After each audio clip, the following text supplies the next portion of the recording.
And we're live, and I'll unmute you guys as well. Ooh, I'm gonna change that there.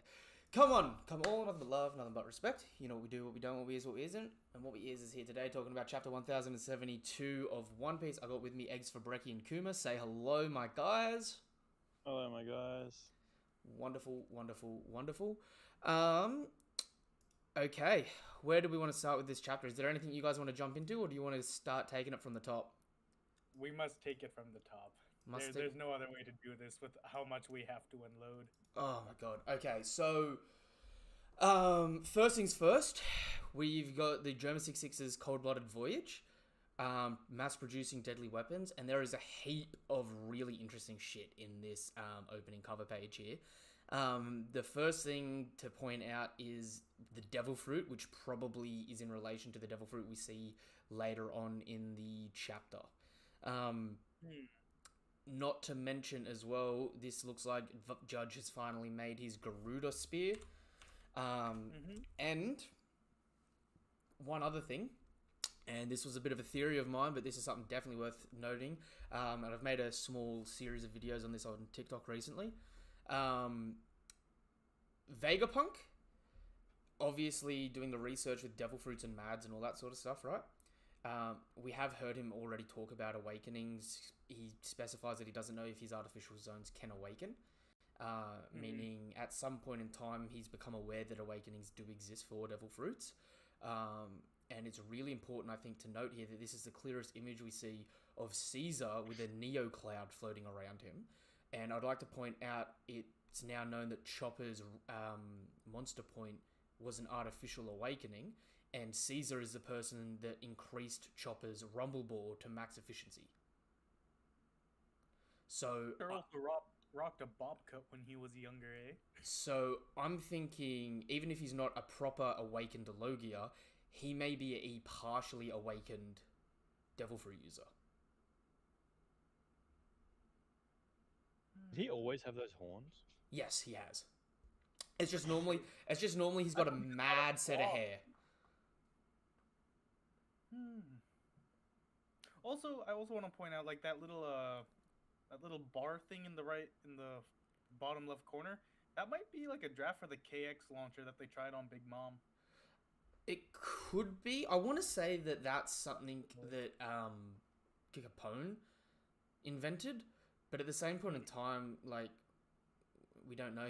He's already got a sea stone spear, so it might be one of those things where he's just bought stuff on the black market. But if that's the case, that kind of upsets me a bit because Capone, although I've come to love the character because of Whole Cake, Capone's feet are getting more and more dragged through the mud at the moment. And Capone doesn't even have that many feet. well, his big feet was having a bit of durability, and then base Law and Kid ended up taking more hits from Big Mom than he could. I mean, and they took it directly on the face. And Capone took it when in his armored form. Yeah, not only did they take it in their base, they took it with Law took it with Haki.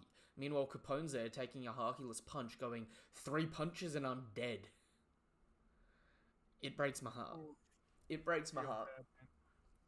It makes me wonder what would happen if someone with more durability naturally.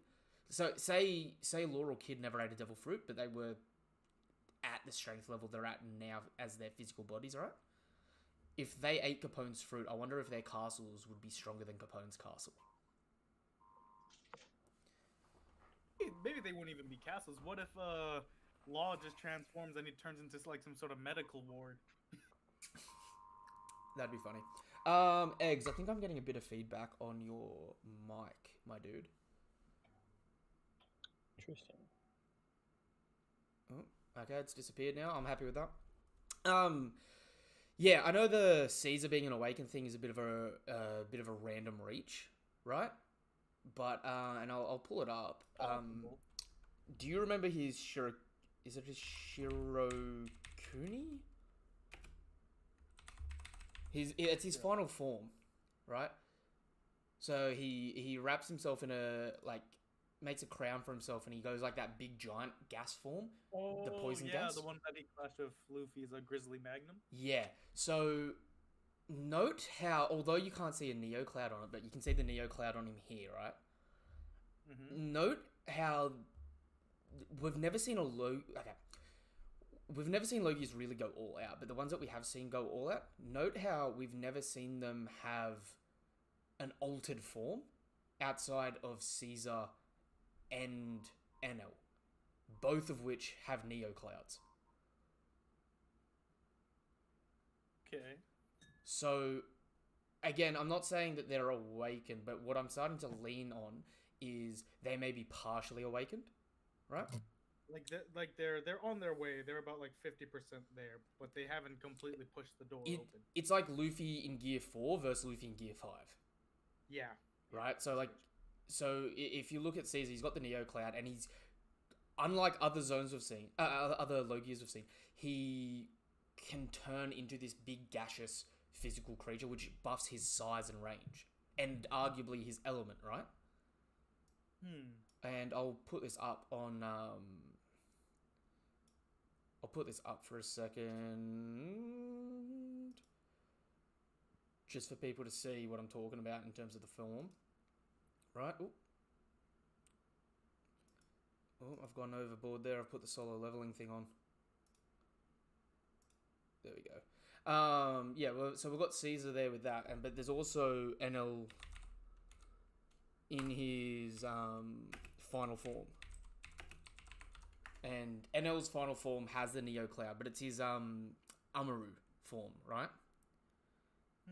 And in his Amaru form... Oh, did the wrong thing again there. Oh, Black Clover! What have I done there? I unblocked them. That's what I did wrong. I'm an idiot.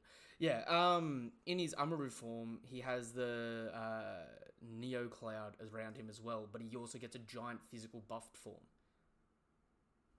Which is interesting, right? Because, like I said, at this point in time, it's something that I'm starting to think that a zone user, when they awaken, they get the upgraded physical form, increased durability and all that, and the Neo Clouds, right? Paramecius, they don't get the Neo Clouds, but they can start affecting the environment around them. I'm wondering if a Logia... I'm wondering if a Logia will get both. Like you touch something and it turns into electricity? Well, maybe you're able to turn other objects and things into whatever element. So say it is electricity, or say it starts to produce your element, right? So that sort of fits along the same mindset of what Akainu and Kizaru did on Punk Hazard, right? But the other part of it is they get a giant physical buffed form where it's almost like a zone awakening where they get a more enhanced body for combat. Hence, Logias being the best type of devil fruit, as we've been told time and time again. So I know that was a really long tangent just for a cover story here, especially since it's pretty much got nothing to do with the chapter. But that's been on my mind over the weekend because the way we're going with the story, I feel like we're getting really close to seeing the Logias fight and an awakening for a Logia. You know what I mean? And I think it's really interesting that we've been introduced to the concept of people that have awakened but don't control the awakening. So it's like an incomplete awakening. And yeah, kind of something like that's in your subconscious, but you're not really like manifesting it willingly. I guess. Yeah. But yeah, that's just a random bit. Is there anything from the cover story that either of you want to point out? Yeah, I also want to point out, like, the devil fruit that Caesar has, it doesn't have the typical swirls, you know? So I'm thinking, is that their first official, like, artificial devil fruit? I am inclined to believe it is.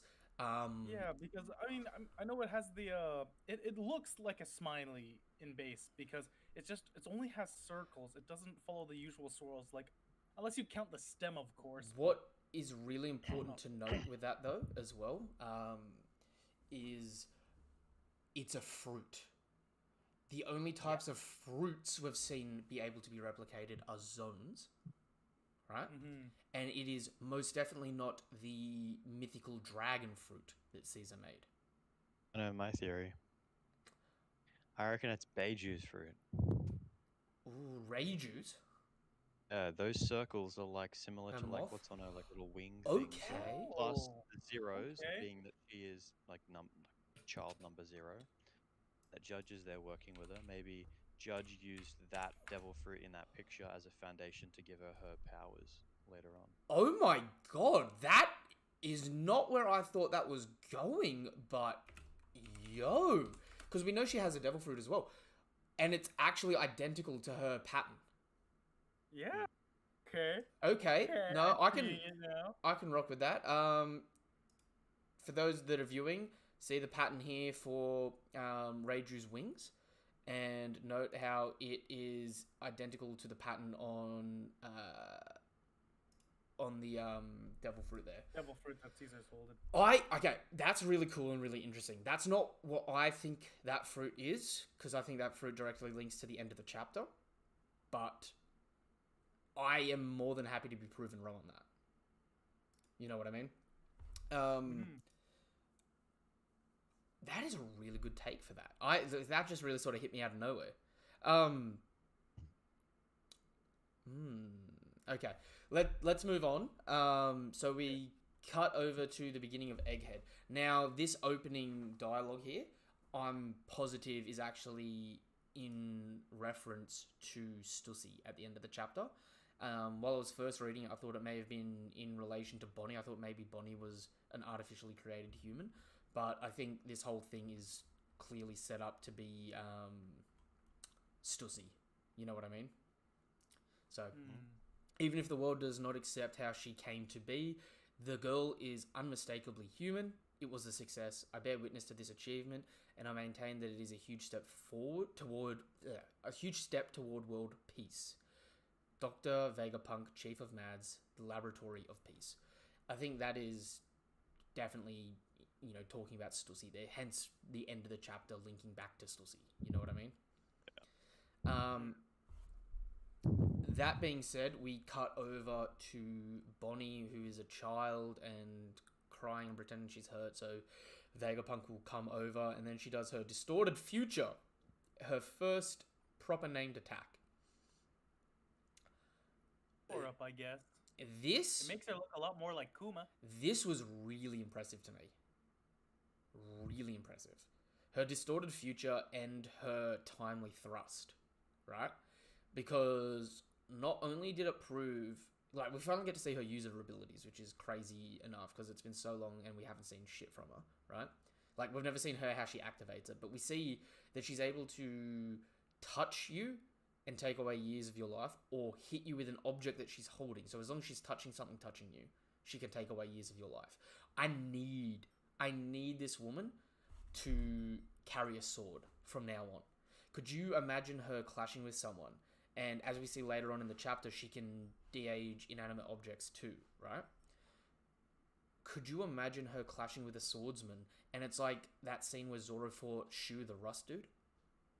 Yeah. So she clashes with your sword and turns it back to the raw material, and your sword just disintegrates.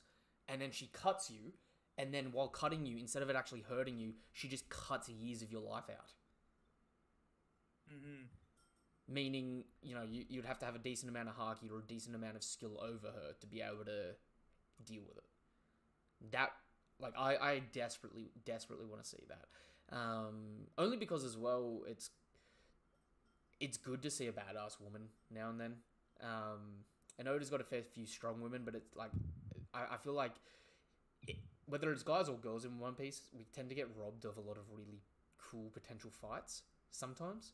Yep. It's just one of those things. I'm just I hope we just get a little bit of extra love for it, Yeah, it's also refreshing because Bonney isn't just I'm not saying she's not just a common she's not a slap Rouge. on some brute power on her and then suddenly she's on par with everybody else. She's here using both deception and she's also using well-timed activation of her abilities. My idea of how this works, her distorted future, is her being able to manipulate her timeline. So her fruit seemingly allows her to manipulate the timeline of things. It can be whatever timeline she chooses, however. So we saw a couple chapters back. She changed Luffy into an old man, but it was an old man where he never achieved his dream. So it was a timeline where he didn't become Pirate King, right?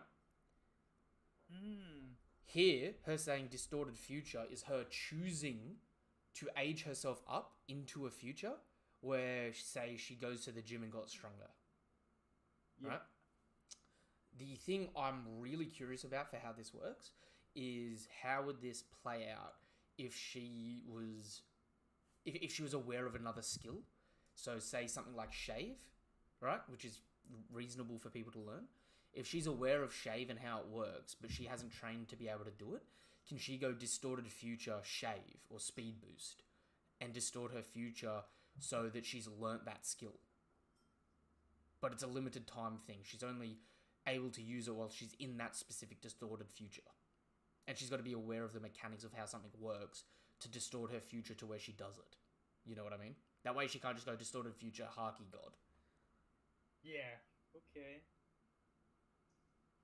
Because to me... Yes, there has to be some proper prep in order for her to achieve the potential that she wants. Yeah, so she's got to be aware of how the mechanics of something work for her to be able to alter it. You know what I mean? So, with her being big here, this is her just, like, distorting her future to be, like, big like a dad. You know what I'm saying? Yeah. My take would be that she can change her body, but she can't change her mind. Because every time she's changed people's age, they've still had the same sort of, like, personality. They've just had an older body. So, like, when she turns someone into a baby, they don't just revert into a baby and start crying. Actually... They are a baby. Actually, no. The first time she ever used her fruit, people started crying. Yeah, to be fair, though, I think that was just a bit of a... I don't know. Like, Outlier. it's not consistent, yeah. Well, I It's think... Like, old Luffy doesn't act like an old man, necessarily. This super young... Vegapunk doesn't really act like a baby. I think it could depend on how smart the person is. Because Vegapunk, even that's as a... like getting really niche, though. Even as a... Like, turns your mentality back, scaling with your intelligence. Like, now we're getting into, like... You know, you have a 2 times intelligence multiplier than your scale of, you know, like, yeah. I think it's just like Vegapunk was, you know, this smart as a kid. Like, it's not more complicated than that. Whereas, and I'm trying to just go back because it'll be volume 50. I mean, like, basically what I'm saying is, like, I don't see how you could, like, age your mind to the point where you're learn information that you haven't learned before. Because then, couldn't she theoretically take someone like Vegapunk, distorted future him to a future where he has absolutely infinite resources and he can learn and create whatever he wants, and then take him all the way to the end of his life, and then now he's like ultra genius and he can invent like everything in one day? I would say that would be possible, but again, you've got to be aware of it in the first place, like I was saying. You know what I mean? So she can distort someone down a timeline and their body's affected by that timeline, but they don't necessarily know the experiences of that timeline themselves. That's the thing, though, is that, like, so Vegapunk, let's say she does this to Vegapunk right now. Vegapunk has intelligence to learn how to create super hardcore advanced technology. It's just that he hasn't had the time and the resources to do it yet, right? Similarly, let's say learning shave, she knows about shave and she knows how to go about learning how to do it, but she doesn't have the knowledge of shave. So for her to change herself to then knowing shave, she's essentially giving herself knowledge. Wouldn't she already know the knowledge though? That's what I'm saying. She'd have the knowledge, but she wouldn't have the physical capabilities. So she's changing her timeline to where she's got the physical capabilities. Yeah, so in that case, all she's really doing is like changing her legs to be strong enough and the rest of her body to be light enough to perform the action. Yeah. But she would have to know how to perform shave already in terms of the skill of it. So she can't like give herself new skills. She can just give herself the physical capacity to do those skills. Yes, that's what I'm saying though. So she can alter her physicality based on that, right? Seemingly. Whereas with other people, right, the way it works, she can alter their body to whatever timeline it is, and like obviously that she's altered. She's taken years off Vegapunk here. Vegapunk's still smart, but he reverts back to being a kid, and he immediately becomes much physically weaker than her in her base. Mm. You know what I mean? And then like the other thing that I'll say as well is like because it's Oda and because One Piece is a bit of like a sometimes somewhat like a silly series, it is totally possible that like kind of like how Chopper does Kung Fu Point and then suddenly he's really good at like martial arts. Like it could be possible that she like ages herself into like a martial artist and now suddenly she has like really good martial arts skills. And I wouldn't say that's like impossible, even though that kind of goes against what I was saying of like she can't give herself skills. I just more think Oda's never going to write it to an extent where it's like, I now know how to do this like crazy ability. Well, Like, you know what I mean? Like at the end of the day, fundamentally, like Oda's going to have to write it into the story. So even if like based on what we've seen, she could theoretically learn all of these abilities. It's like, but will she?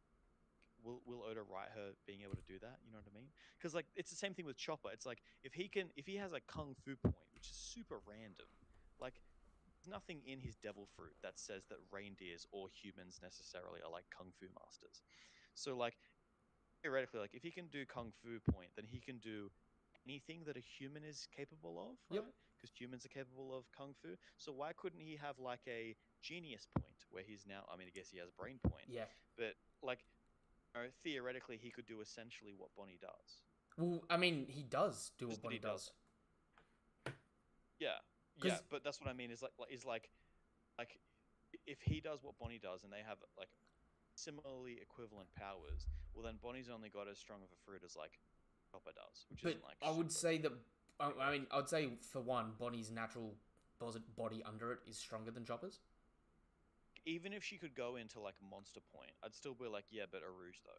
Yeah, no, no, no. But the thing is as well, it's not just about her. Like, okay, it's like if she can amp herself to be Monster Point in strength, right? And then she still has the ability to hit you and take years off your life. So every time she hits you, she's weakening you. Yeah, the whole being able to hit someone and weakening them is busted as fuck. And I would even say strength wouldn't even be the way to go, right? It would be speed, like you were saying, like Shave. Yeah, If she could get herself really, really fast, and Oda would totally write that in. Even if it's not like literally Shave, it's basically like I'm just so fast that I can do at Shave speeds. You know what I mean? Like yeah, because yeah. there are a lot of people that are just like I'm really quick, Well, and they're shown moving at Shave speeds, but it's not like I learned well this technique called Shave. It's just like I I'm quick. I think it is. Okay, that's a slightly different note, but in my mind, all of it's Shave. I feel like there's different. It's Haki. You know what I mean? It's the same thing with Haki. You've got Haki, you've got Mantra, you got your Sixth Sense. It's all the exact same thing. It's just different cultures around the world call it different things, right? If you're in the Marines, you learn the martial art and you call it Shave, just like you call armament Haki Iron Body. I guess like if you look at it as like a path of martial arts, I could see that. It depends on how like rigidly you're defining it. Because if you define shave, I think how at the very beginning of the series when we first learned what shave was, if you define it in that sense, it's essentially like moving yourself so quickly in one direction that you like almost teleport. Yeah. Similar to how Geppo was basically like you kick the air so hard that you literally like walk on the air. But we haven't necessarily seen someone like casually walking through the air. But we have seen people like casually moving as quick as a shave. Actually, can I pull you up on that? First things first, I've got to admit I was actually wrong. It's anime only filler. I'm here on chapter 507 now, page 17. Bonnie's. You don't see Bonnie touch the Marines, but you see the after effect of Bonnie having touched the Marines, and none of them are crying. It's just like one of the kids is just like yelling, just like what's going on. Another kid is just like holding his gun, just like really shocked, and another dude's just like, "Ow, my joints hurt." So I guess you're right. It doesn't affect your mindset, which at least that's clarified. You know what I mean? The other thing, and give me a second on this. I'll go Really back. good example that I've got is like Zoro's onigiri that he's been doing since like pretty much the start of the series is essentially like a shave speed feed, but he didn't distinctly Ooh, learn the ability shave. Now you could say like what he's doing is equivalent to shave in the same sense of like someone that's taught themselves martial arts could do things that are equivalent Okay. to kung fu, but it's not like technically I'm doing strictly a kung fu move. I trained for this move. You get what I mean? I think like if you think about the rigid definition of like doing shave, it is like a specific like CP0 move or CP9 move or whatever, but like a 5 power, 6 powers. Okay. I th- But you could also look at it as shave is like a general. You can think about it like a path of martial arts in the sense of shave is just the idea of being able to move really really quickly, and therefore, and sure, the first thing that you learn is what we saw CP9 doing, but there's also more, it's more of a broad term where you just move quick in general. so Like for example, Kuro doing it was like essentially shave, but I don't know if he learned the 6 powers or one I of the 6 powers specifically to learn shave. It's more that he just was quick like that. I You know what I mean? So it's like someone can learn shave speeds without having to specifically train to learn shave. yes, but I would say it is all still shave. So and I can actually explain this really well because I've had this debate with a lot of people in the past about it, right? So I can't remember off the top of my head, but it's in Annie's lobby. There's an SBS where someone asks Oda what's faster, Kuro's cat out of the bag or shave, and Oda says they're the same speed, right? The difference is the skill level, right? So I think one thing that we've got to take into consideration is whether or not it was planned or not at first. There's a lot of people that share the exact same abilities all around the world and call them very different things. For example, life return allows you to control every part of your body, right? Every part of your nervous system. CP uses it.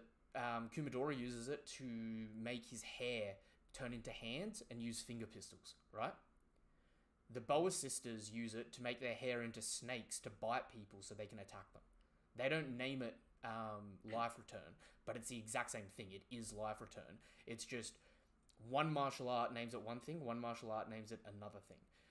Yeah, I agree. That's exactly what I was saying. Is like if you learn like a shoulder throw, that shoulder throw could be used in judo, but you could also just like do a lot of street fights and just teach and just like randomly grab someone by the arm and throw them over your shoulder, and then now you're like, oh, cool, this is a cool move that I have now, right? And so like technically you are doing a judo move. So in the same way that like technically moving at shave speeds could be considered shave, but it's not that you like specifically have to learn that skill. You could just be that fast. And then someone who knows how to use shave might be like, "Oh, you're using shave." See, That's how they understand it because that's how they learnt it. But like what I'm Yeah. saying is like technically, if you just got to the point where you were that quick, you were doing shave in the same sense like when Brooke runs through and cuts a bunch of people, he's kind of doing shave, but he doesn't know it as shave, and he didn't, as far as we know, train to learn shave. Same thing as Zoro with Onigiri. He just well, dashes through someone so and slashes. the thing is, So like someone from CP9 could be like, "Oh, you're using a shave technique." He will be like, no, I'm not." the thing is though, right? I get what you mean, and you are right. But at the same point in time, I think you're also wrong on an aspect. For example, Zoro's sheathing and unsheathing techniques and his onigiri techniques, right? I don't think are that fast. I don't think they're shave speeds, right? They may look really fast. I don't think they are that speed. Shave itself is a technique, although it may share different names. It's always depicted the exact same way throughout the story, and we actually have a speed limit for it, roughly. Which is interesting. And the thing is as well is there's a difference in skill use for it for the same technique. So multiple people can use shave. They're all using the same speed, but people can look like they're moving faster than other people using shave because they've got better observation or observation haki than them. The best example is Kuro.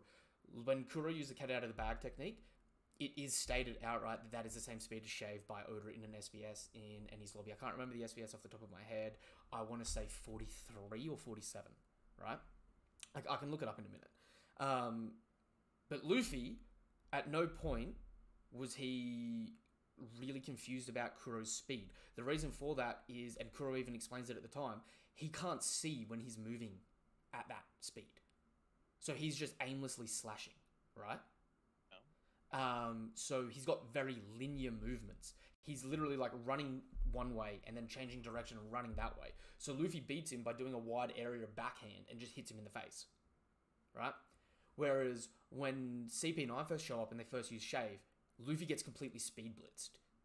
You know what I mean? It's the same speed. It's just they had much better perception than... Yeah, they control it better.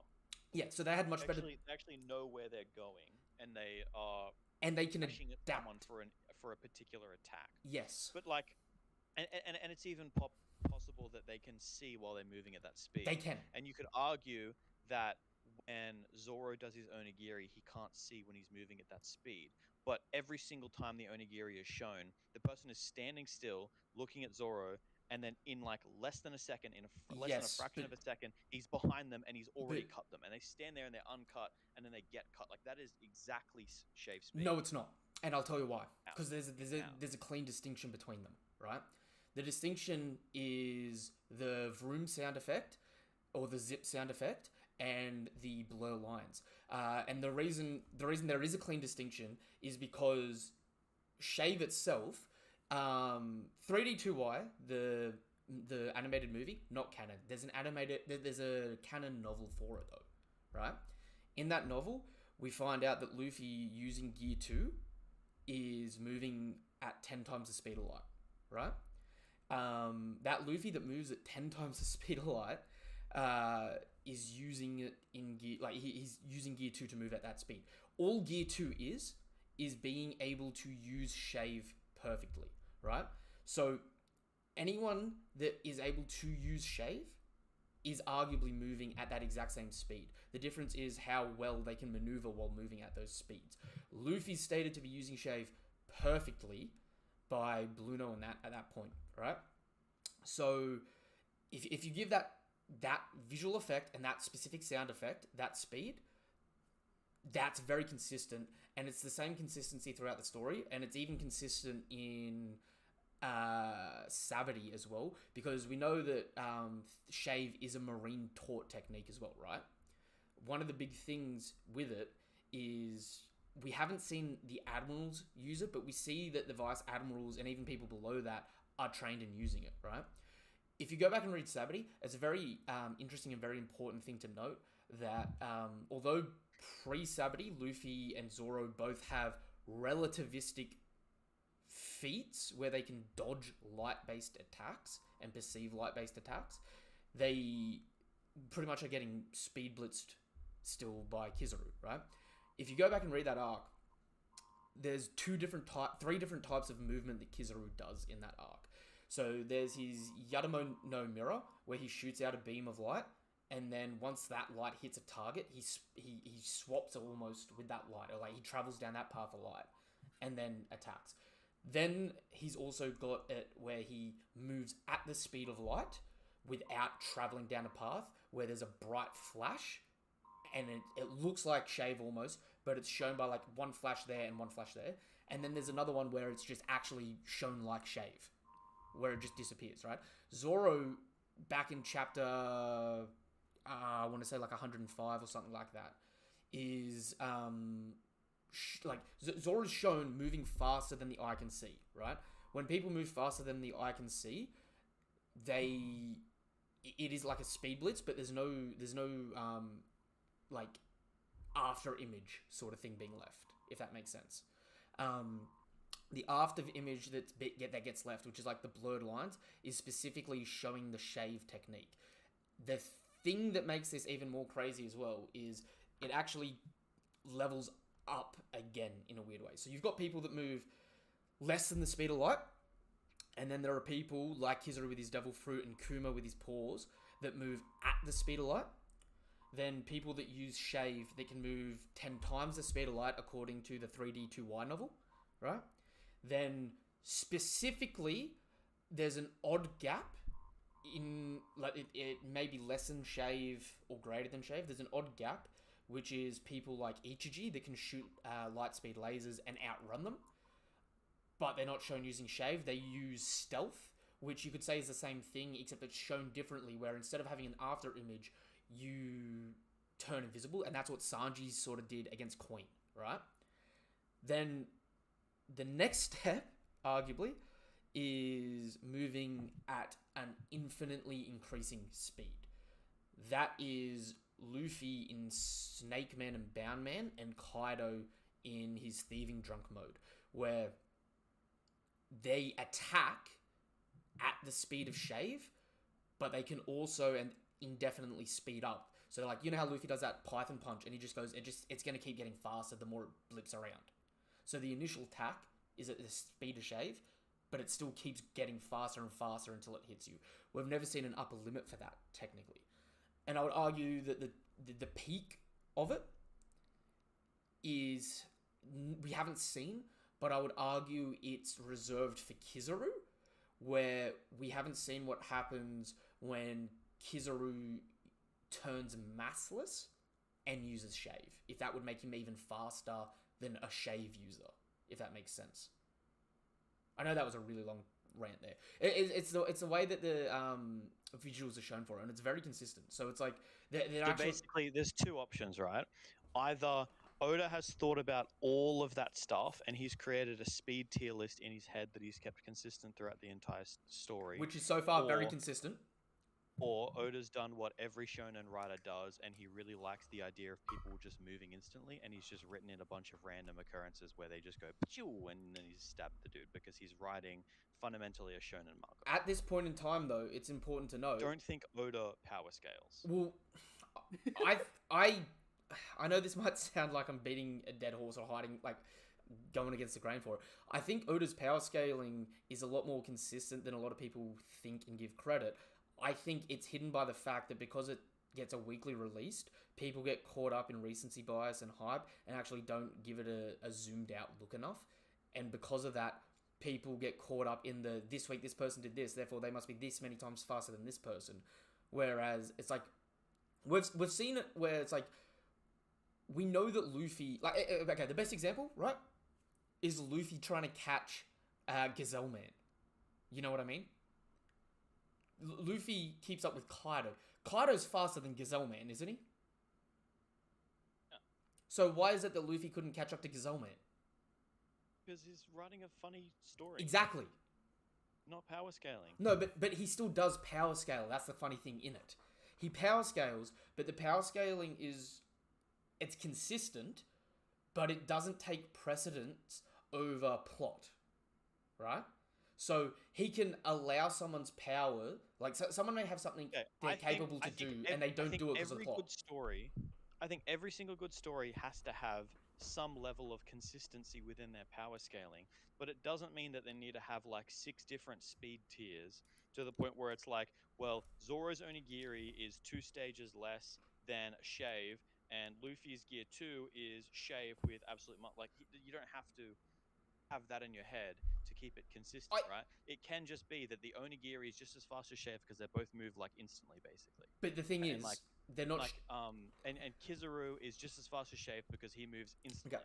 And everything that moves instantly moves instantly. Like there doesn't have to be like a tier ranking. But the thing is, tier list of that. But thing. the thing is, the tier list and the thing is Shave is Shave. It's a set speed. Everyone that does it is at the same speed. We've seen Brook walk a couple of steps, and then every tree around him, as soon as he sheaths his weapon, instantly gets cut and diced up into like perfectly organized logs. Yes. How can you possibly Shave faster than that? Well, again, that's the thing. That's the thing, right? Brook is one of these characters that can potentially fall into being faster, being in that same speed category as Sanji. Because it's been stated in the story multiple times before this arc that Brook was faster than Sanji. Here's the thing, is that these aren't like well thought out 100% exact feats. This is just like this is Brook's thing. He walks forward and then he sheaths his weapon and then everything gets cut. It's like a trope. It's like something that's been in so many manga and old Japanese things in the shows in the past. And same thing with like Zoro. It's like the whole, swordsman running at the other swordsman. They both draw their swords and then one of them falls at the end. Yep. And it's like they've cut each other so quick that you can't even see it. It's just like these are just like narrative like kind of tropes. They don't have to be organized in like a tier list. No. I understand. I understand what you're saying. It's possible right? that someone is shaving and then Gear 5 Luffy just like goes, oh, I'm gonna dodge it and counterpunch you. I'm not in Gear 2. I'm not shaving myself, but I'm just quick. No, but that's the difference though. That's the difference though, right? Because again, all you're doing is proving my point in a way because it's all been so consistent throughout the story. There hasn't been a single outlier as far as we're aware, right? So your reaction speed, your blocking speed and defensing speed, right? You aren't moving as far as someone that's using shave, right? Best example in recent memory for you, right, is when King is in his speed form, he is shown using the shave sound effect and visual effect. So King in his speed form is using shave, right? King uses shave to speed bits Zoro, and Zoro blocks it. But he doesn't outpace it. Pause. The sound of King moving fast doesn't mean that he's using shave. King having doing his flame form where he's going really quick, just him going really quick, just fast. Yeah, no, I get. The sound is just showing that he's really. No, fast. but there's a clear line. There's a clear line, and the clear line. Power scale with the sound. clear yes, no, because it's an effect, right? It's drawing a direct parallel, and the reason I say it's drawing a direct parallel, right, is because when you actually look at the different speed feats in the show, right, it's very, very consistent. I've been meaning to do a huge, long video on this, right? If someone's not using the zip and the lines effect, right, they're moving slower than that. If they're using that effect, as far as we've seen, they all move at the same speed. That's why even now, when Luffy's in Gear 4, right, someone uses shave and they can still catch him off guard. As far as I'm concerned, if Oda shows one panel where someone's standing still, and then in the next panel, the opponent has like dashed past them and attacked them, and the person is still standing in the exact same spot, that's as quick as you can get. It's one panel to one panel. And one person did not move at all. The other person moved so fast, it's not even perceivable. The fact whether or not that is Shave or that is Onigiri or that is Brook doing an attack, it's all the same level of speed. Like you can only draw it that quick in that kind of thing. I think it's a different level of speed, and again, we don't have to go into it more because we've got more of the chapter to do. We can do another video on this at some point, right? But another great example is no, it's probably not a best example actually because we don't see the initial attack, but like Drake versus Guernica, right? Guernica, like Drake uses a sword technique and stabs him through, right? Unfortunately, we don't see him stabbing through. We just see like the immediate panel where he's like already stabbed him through. But Guernica is able to shave off of the blade and into his face and throat jab him with a finger pistol. You know what I mean? There are swordsmen, right? I'm not saying swordsmen aren't capable of using shave. I'm saying they have, like, the speed, the actual effect, right, that's shown faster, and the sound effect that comes along with it has to be used for me to say that they're moving at that speed. Arguably, you can say that they're moving at the same speeds as the Germa, though, where they do stealth, where they leave no after image. For example, people that aren't Marines, right, that use the same technique. The only Blackbeard pirate that we know that can do it is Lafitte. We know that Doflamingo is capable of moving at these speeds. We know that Katakuri and King are capable at moving at these speeds, right? There's not a whole lot of people that are shown moving at these speeds.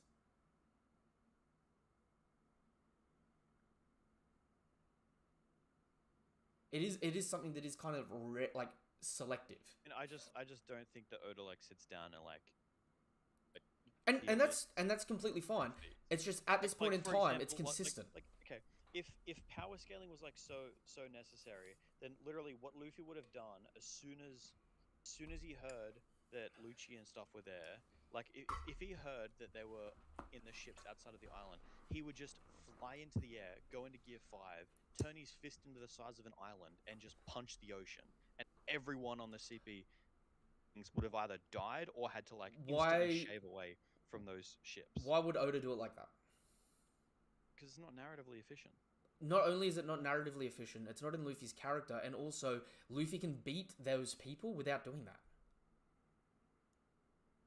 Yeah. So why have they gotten so far? Why have they gotten so far? What do you mean by why have they gotten so far? I don't understand the question. Why doesn't Luffy just instantly wipe out Lucci, Kaku, Stussy, all of them? Okay, didn't Luffy knock out Lucci for a red hot second, and then Vegapunk and the rest of the crew grabbed him and said, "We've got to leave," and they left? That's what I'm saying, is that the power scaling doesn't take precedence over the narrative. Yeah, but at the same point in time, the power scaling is Luffy's over Lucci.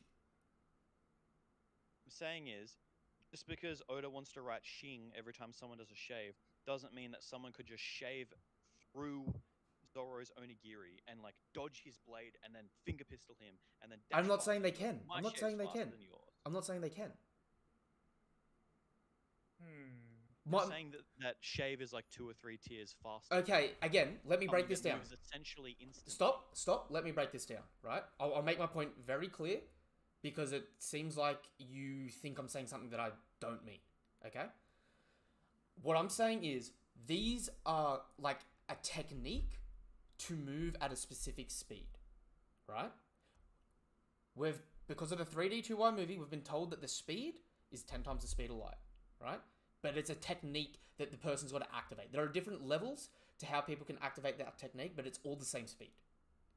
And it seems like it's all the same speed, because whoever activates shave first, even if another person's able to use shave, right? It's like whoever activates shave first tends to get the first hit in, unless someone activates shave like immediately after to dodge, right? With it, when it comes to people getting attacked, right? Like I said with Zoro versus King used the shave technique. That's what his flame allows him to do speed-wise, right? It allows him to match that technique, to mimic that technique, right? When he mimicked that technique, he attacked Zoro, and no different to how when Zoro gets attacked by any other character that uses shave, right? He blocks very last second. And he's like, wow, that was fast. And it's the exact same thing. So I'm not saying that because someone can use shave that people can't block, right? I'm saying, though, that like if they were to do a foot race sort of thing, the person using shave is faster than the person that's not using shave.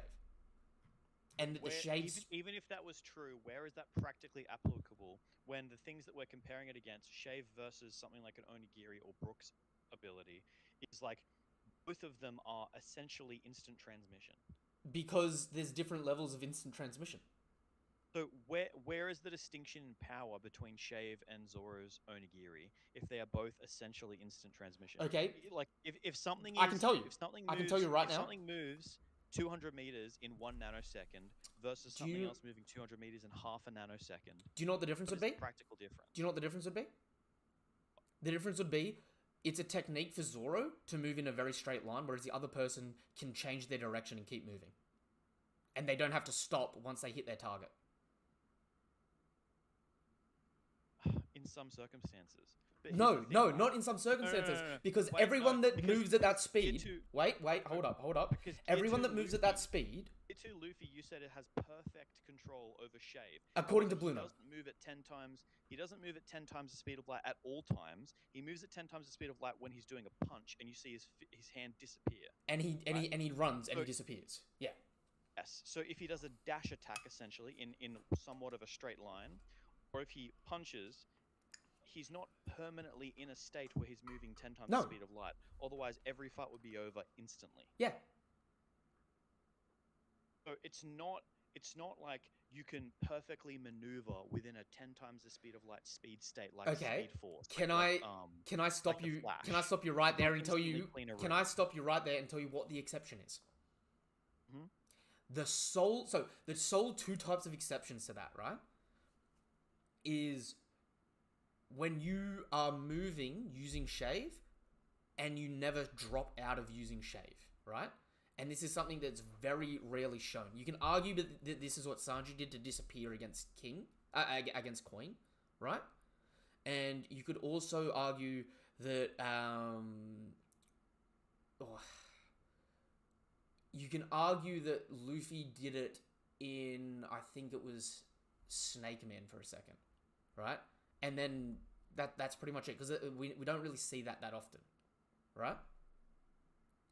The other thing is, which is a much better example, is when Luffy uses his speeding up attacks, same as Kaido. The only people that have done that, as far as we know, are people that can see the future. You know what I mean? So, the only two people that we've ever seen do it is Kaido and Luffy in that situation. And both times, right, both characters, even though they're both capable of seeing the future and using Shave, both got speed blitzed. Because someone's seeing the future while using Shave, while accelerating constantly at that same rate. What are you saying? Well, okay. You were pretty much saying it doesn't matter, right? Because we don't see anyone use it. We never have a situation like that, right? Because they're so fast that you can't even react to it. Yeah, except the difference is, right? Oh, yeah, okay. The thing is, it depends on your observation. You know what I mean? But so if it depends on your observation, that doesn't change whether or not you can react to it. That changes whether or not you can predict it's coming. Okay, but the thing is, you can react to it. Someone 100 meters away trying to shave at you and hit you, right? If they're moving at 10 times the speed of light, these characters are relativistic anyway. All they've got to do is like raise their hand up from their side to block. You know what I mean? Yeah, sure. So every time that we do see this happen, it's not like I'm saying they're moving at the speed of Shave and they're an inch away from them. You know what I mean? They're always at distance, and it's always, there's enough times for someone to react to defend. But there's a big example of if someone is that fast, right? The person can react and block, but they still start getting the shit knocked out of them. That's what Queen versus Sanji was. Sanji was that fast, but Queen wasn't. So Sanji was just constantly getting the shit kicked out of him.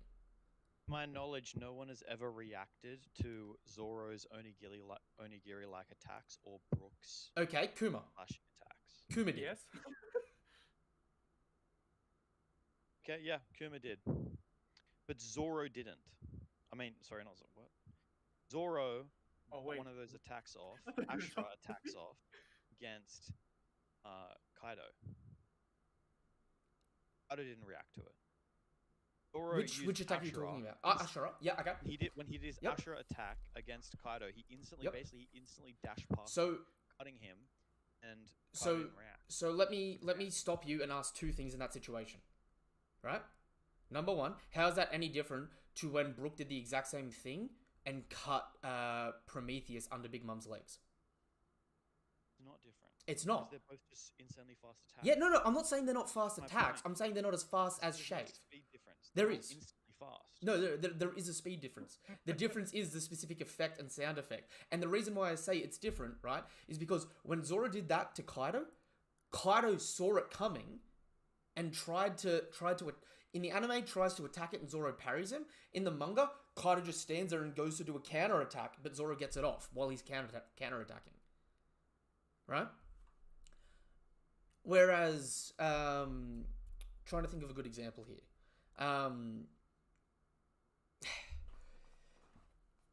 Like I said, we're getting on such a big sidetracked compared to the chapter here. I love it. Maybe we should just do a huge speed stream at some point. Basically, what I'm saying is like a lot of the ways that have you... what is it? We should have a discussion about just general Power power-ups scaling. and their applications in the One Piece verse. That'd be fun. That would The reason that I'm talking about this so much is because like a lot of the things that you talk about with power scaling, like considering certain people's things, is you always consider whether or not they have like a shave speed feat Yep. as being like a really significant thing in their Yeah, it strength. is. Whereas when I look at it, it's just like they have a dash attack. They can dash at you really quick and attack you. Yep. But you seem to think that if you have shave, you instantly have a really, really, really big advantage over someone who doesn't have shave. Okay. Can I give you a perfect We've example? never practically seen that. All that is this person's really quick and the other person isn't as quick. Can I give you some perfect examples to that? Hmm? Okay. Katakuri can move at shave speeds. Yeah, I could see that. No, it's not a can see that. There are I can bring up the panels. Katakuri Or, no, actively No, uses that's, shave. that's what I mean. Like I can see it. Yeah. Like it's proven. Yeah. So Katakuri using shave, right? You can argue, the only reason it happened is because of his future sight, and that's what muddies the water a bit here, right? But if you put like two people up against each other, right? One that can use shave and one that can't, and they're just say that they're all got the same perception, right? I would say that the person that uses shave can get more attacks off more often on the other person. It doesn't mean they win, but it gives them an advantage where they can get more hits in. So if someone's not only faster than you, but also has a much better DC than you, I would say that's what seals the deal there, right? So, for example, right, King can choose to be that fast or choose to have defense. He has to pick and choose between the two. You know what I mean? So when King fights, right, if he's fighting someone that's faster than him, he'll sit in the defense form and they won't be able to touch him. Whereas if he's fighting someone that has better DC than his defense, he has to swap to his speed form to try and get a hit in and get the advantage that way. And that was exactly what happened with him versus Zoro. When Zoro got the ability to cut him, King immediately jumped into his speed form and was trying to get more hits in on Zoro before Zoro could hurt him. Yeah. So King having a lot of speed is a big advantage in his strength, and so is Katakuri having speed. But it's not the distinction of they have shaved before, therefore they are instantly 3 points up on the rating out of 10. No, but do you know what it is? Right? It adds enough to their like arsenal. general speed. It adds Because enough to their arsenal to make them more threatening. We've never had a fight in One Piece where it's like, man, I'm way better than you, but you can shave and I can't, so I just get fucked here. That's never a thing. Actually, that's exactly what Never the happened. difference. That's exactly what happened when we first met CP9. That's also exactly what happens. Wait, that's also exactly what happens because Cavendish's Hakuba form just allows him to move at shave speeds. That's Okay, it. but again, this is just narrative though, because the thing is with Cavendish is that's what he has. That's his entire thing. Yeah, his entire thing is he's a So decent if swordsman he's- that can use if shave. He's not gonna. Yeah, so if he's not gonna beat someone, no. His entire thing is that he's extremely, extremely fast. The fact that it's categorized as shave doesn't matter. His entire thing is just that he moves so quick that he just cuts everyone around him, and no one can do anything about it. And that's his really cool thing that makes him. Okay, really let me put it this way then, right? But it's not like he can shave and you can't, therefore he wins. It's like he's so fast. I'm not that saying he'll I'm you not can't saying block I'm it. not saying that it is therefore he wins, but what I'm saying is it adds a heap to it. For example, right? Rebecca can't use shave, but Rebecca was the only person there because she had really good observation haki, able to block one attack. She blocked one Wait, attack. Rebecca has observation hockey? Yep. Oh, I didn't know that. Yep. Rebecca and Kiros both have observation haki. It's a good example. If we saw somebody fight, let's say they were like a CP9, or let's say they were like a vice admiral, like a Yep. captain, like a marine captain, and we saw them shave like at one point, like they shaved straight forwards and they stabbed someone. Yep. We only saw that one shave, and then the rest of the fight was like a kind of like a normal fight. Versus seeing Zoro fighting, and then at one point he does an onigiri, and then but for the rest of the fight he's just fighting normally. I would not say Marine Captain can shave and Zoro can't, therefore he has an advantage over Zoro. Because both of them essentially did Again- like an instant speed feat. And there's not power Again, scaling I'm difference not- between those two things. Again, I'm not saying that they can, but what I'm saying is it adds to the arsenal, right? I get that, but it seems like a lot of times when you're describing someone is like you'll see somebody shave once and then you'll go, this person now has shaved, therefore everything that I'm considering with their power scaling is like the person they're fighting has to be able to block shave speed at all times, like that kind of thing. Like if this person isn't fast enough to keep up with shave, they will get absolutely wrecked by Kaido did a shave, therefore no one, if you can't handle shave speed, you insta lose to Kaido. I mean, That's like such a small thing compared to all the crazy shit that Kaido has. but no, yeah, it is a small thing, but it is one of those things that works. You know what I mean? For example, right? If someone can use shave, right? You got two other options. I'll use Cavendish as an example, right? If you put Cavendish in an arena, and it's a battle royale, and he's fighting two people, right? One that can use shave and one that can react to shave. Do you know what happens? When he uses shave to attack one of them, right? The person with the reaction has to block and can't run away, and therefore may cop a bit of damage from it. Whereas the person that can also shave may just shave away to escape, to not get hit. Which is what we saw Luffy versus Lucci doing. In order to shave away, you need the perception haki, or at least the knowledge that he's going to come at you and from where, so that you can shave away Which the right. every single person outside of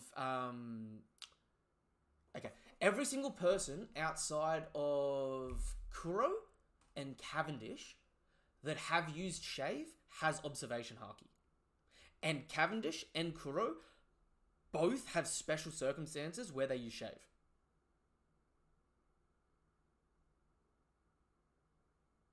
Yeah, So that, again, what you're saying is right, but it falls in line with what's been established.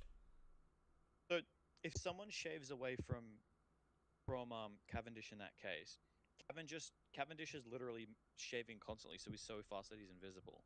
So Cavendish just instantly comes back and attacks you again. And that person can try and keep shaving away again. So yeah, so basically, the thing with Cavendish is that he can constantly move at that speed at all times for a small period of time. Yep. The person who can just shave normally is gonna eventually get caught and wrecked. The person that can react to shave can block and counter. Yes. Can actually fight against Cavendish. So that's what happened with Rebecca versus Cavendish and Luffy pre-time skip versus Kuro. Therefore, shave isn't that big of a deal. But shave is still a huge deal because if someone can react to it, right? What happens if they can react to it, but not only can you move that fast, you're also physically stronger than them?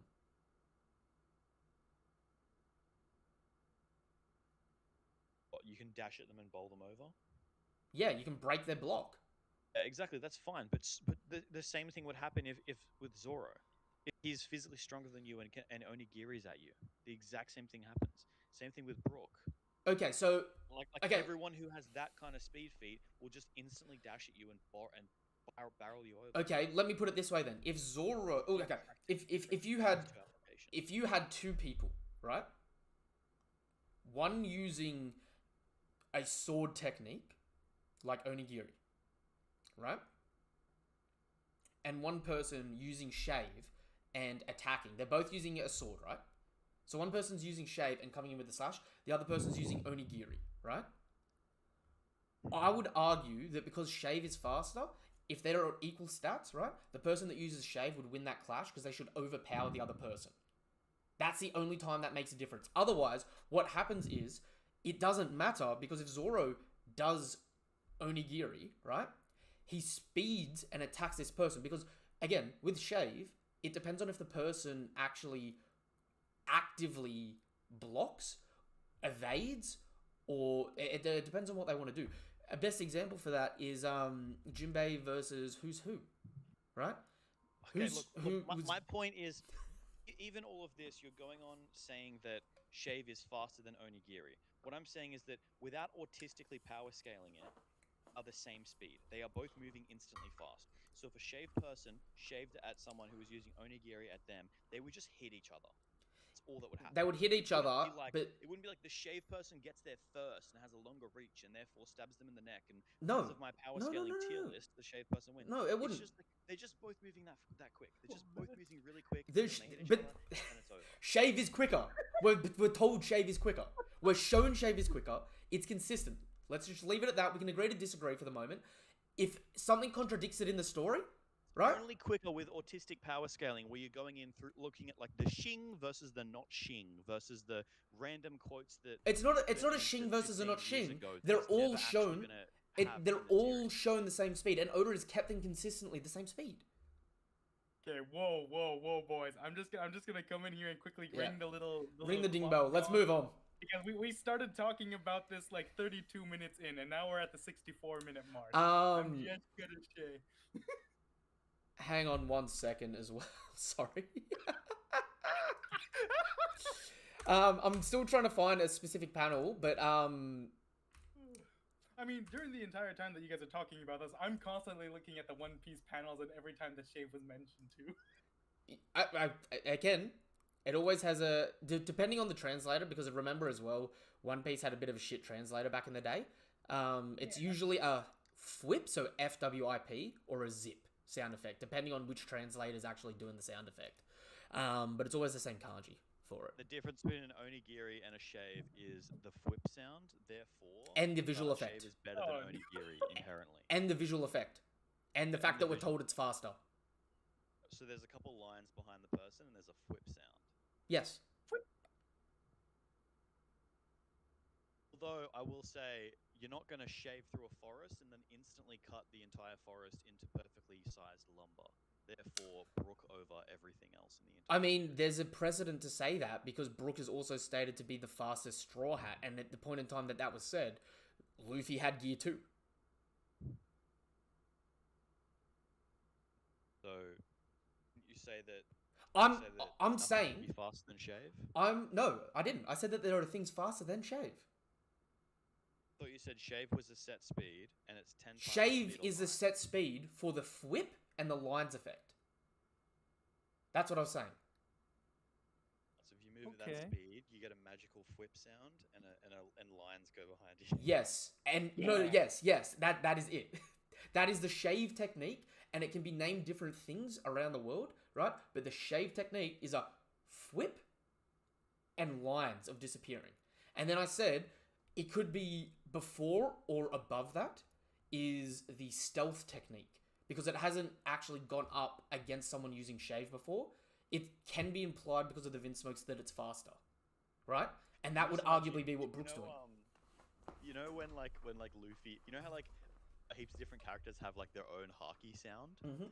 Luffy's haki sounds kind of like rubber. It's like like I'm just imagining that in real life, like watching someone and they haki up their arm and you just hear and you're like, where is that coming from? That does not make sense. That sound. Especially And, like Shanks's No. is like shing. no, not only is that like odd, but it's also because you can't see the haki at all. Like, dude, I was looking at this earlier today. You just randomly hear shing, and you're like, what's going on? You know when Don Chinjiao and Luffy clash? The only person that actually says, "Oh, that's the color of the Supreme King colliding," is Diamante, because he's the only one there with observation haki. To everyone else, a fucking random storm just started because two people punched each other. Like, dude, the average civilian there is just like, what is, like, Kiros the commentator, not Kiros, I can't remember. Bro, imagine how many people were pooping their pants when the King Punch was used. Yeah, dude, silly. Okay, after that damn ass, long ass tangent that's gonna become its whole other stream one other day, let's get back to the chapter, because we're still like barely halfway through this shit. Bonney hits Vegapunk with the timely thrust, and we see these jewels pop out. I tried counting them, but there's like inconsistencies with how many there are, so I thought maybe each jewel may represent a set amount of time, but Nah, I don't think it's so just about random. it. Yeah. Yeah, it's probably just random. Yeah. That being said, though, it's interesting that even though Bonney knocked Vegapunk back into being a child, it's still him when he's had his head removed. Maybe we don't want to break. we had to remove it at an early age, you think? Pardon me? Because we saw him at adult age with his full ass head. Yeah. He was talking to Dragon, and they were picking up all the books from O'Hara. Yeah. Oh. 12 years ago. Did Oda make a mistake? I don't think it's a I mistake. just think it's just like you just get younger. Yeah, It's so not like, you're not necessarily reverting time Yeah, itself. yeah. You're just like getting Yeah. younger. I think she's just changing the timeline back. So the timeline of him going back to being young, he's still in his timeline where he's cut his head off. So instead of just growing his head back. Yeah. So I see what you guys if she hits Shanks, Shanks doesn't magically go poof, I've got an arm. And he also doesn't go poof, he doesn't have a scar anymore. Yeah. So Okay, she can change the age, but she can't do no, that. Glittercore, don't do it. Glitter's coming in. Celestial dragons would really want to turn Bonney into a slave. We finally moved off. Yeah, that nah, we'll subject. come back to it another stream, Glitter. What was that? As long as Bonney touches you regularly, you could essentially stay eternally youthful. It's just that it would run out, so she'd have to keep reapplying it. So, like, I could totally see the Celestial Dragons being like, I want Bonney as my slave. Yeah, Then you just like live like a vampire, just eternally youthful. yeah, I could definitely see that. Also, we get the terribly, terribly, terribly sad stuff with Kuma. This shit had me emotional. Yeah. So Kuma's climbing the red line. We get Bonney trying to shake down Vegapunk to get her to turn her dad back, including him saying, like, nobody made the decision for him. Kuma chose that fate for himself. And then Bonnie's like, you're a liar. Dad would never choose to die and abandon me. I'll kill you. It's been hard on me too. I wish I could forget the whole ordeal, right? And then we get that tragic ass scene of the Marines shooting Kuma down. Bonney finds a room. She uses oil breakdown on metal, which again, that's her changing the timeline for an inanimate object to where it biodegrades, which is fucking wild as a concept, It's insane. right? But she Now, buy just staying on Kuma. Is there a better G in all of One Piece than Kuma? dude. Okay. Before we go to that, I don't think Two- there is a better man. dude, give me Even 2 like, seconds. Give me 2 even seconds because I'm about to praise the living fuck out of Kuma, right? Because we get to see this big ball. Bonnie's like, oh, Vegapunk's like, it's pain. She's like, no, it's his memories, which, makes sense because in Vegapunk's mind, his memories are his pain. But then we get to see Kuma for the first fucking time without his goddamn hat. And this man is immaculate, but he also has natural bear ears. The Bear Man. We know he's another species as well. So what the hell? Like, is he supposed to be like half mink? Furry. It's my bad. What if a mink and a that species that a king is decided to get together? Well, I think in that case, you just get a freaking dinosaur, don't you? You get lizard people that can do dragon fire stuff, wouldn't you?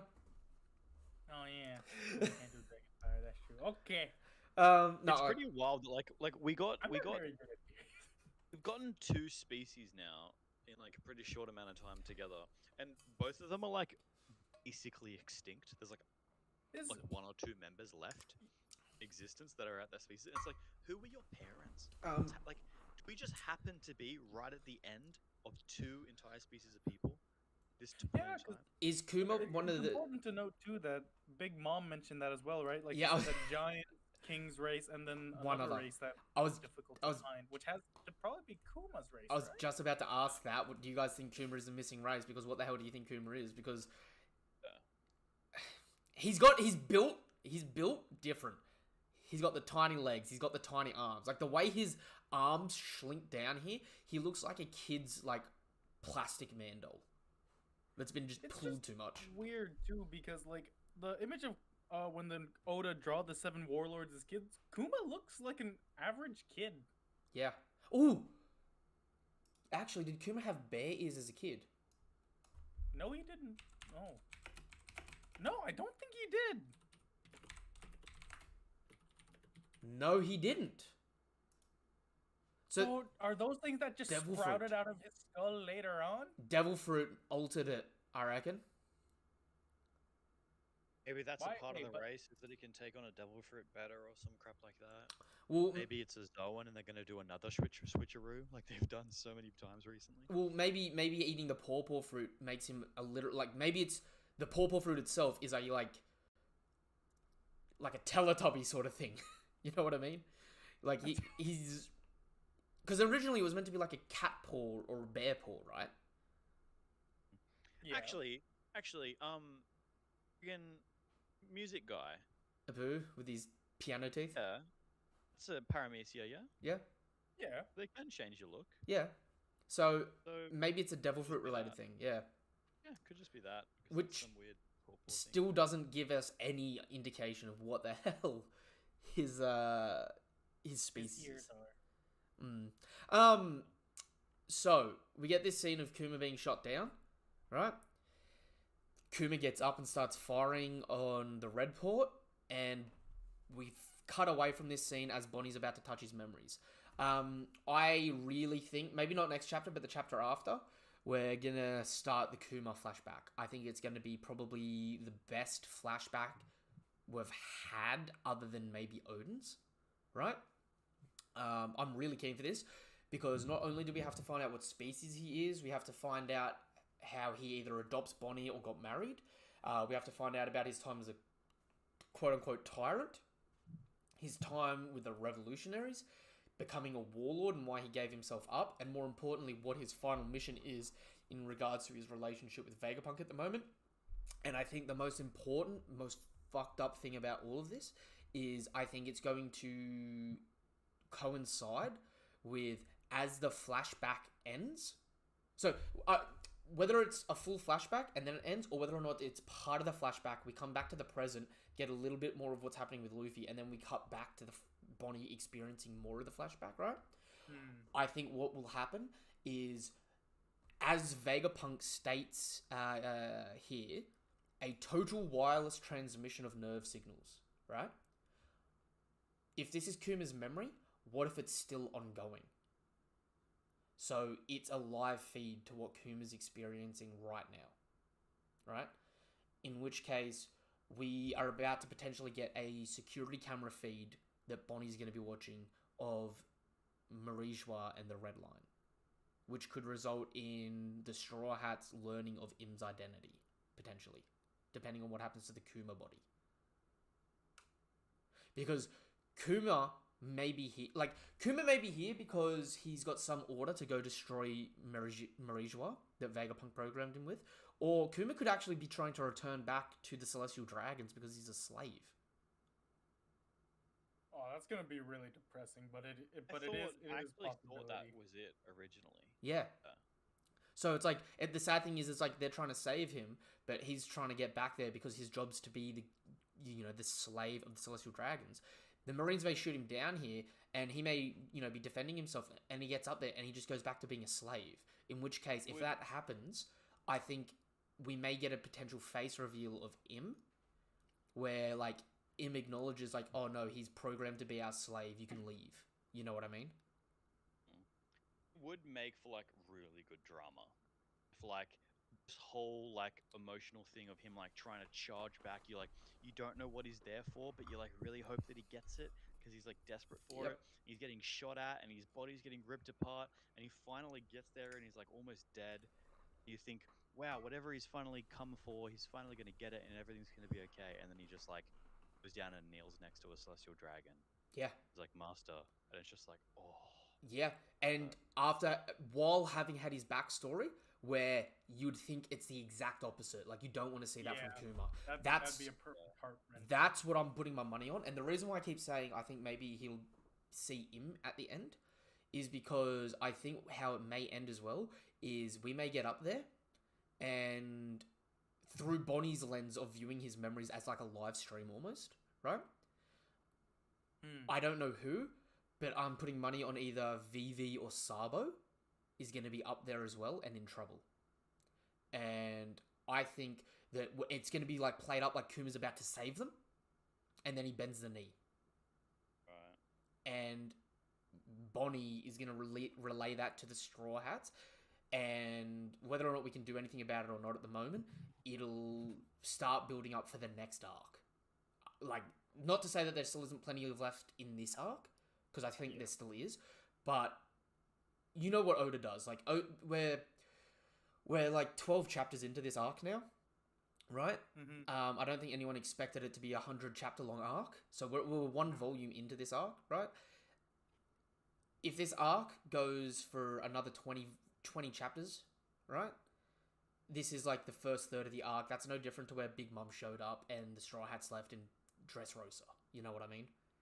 Mm-hmm. So it's around that time where Oda normally starts setting up the next plot line, which could cause a conflict of interest for us as the Straw Hats, where you have Blackbeard fighting Law and Garp and Kobe, and we may learn about this and have an emotional tie to try and help them out, especially since we're right next to them, while at the same time having an emotional tie to go help out potentially Vivi or Sabo and Kuma.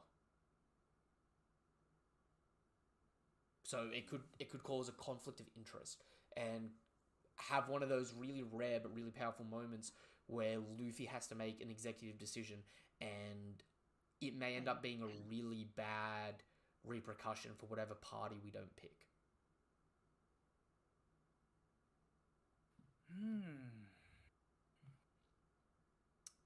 I'm just thinking, if we do end up getting a fully fledged out Kuma background, how many chapters do you guys think? Do you guys really think it's only going to be like one chapter? Because No. I'd say that if we were going to go into full, I'd expect like 4 chapters of Kuma's memory. I'm picking between 2 and 7.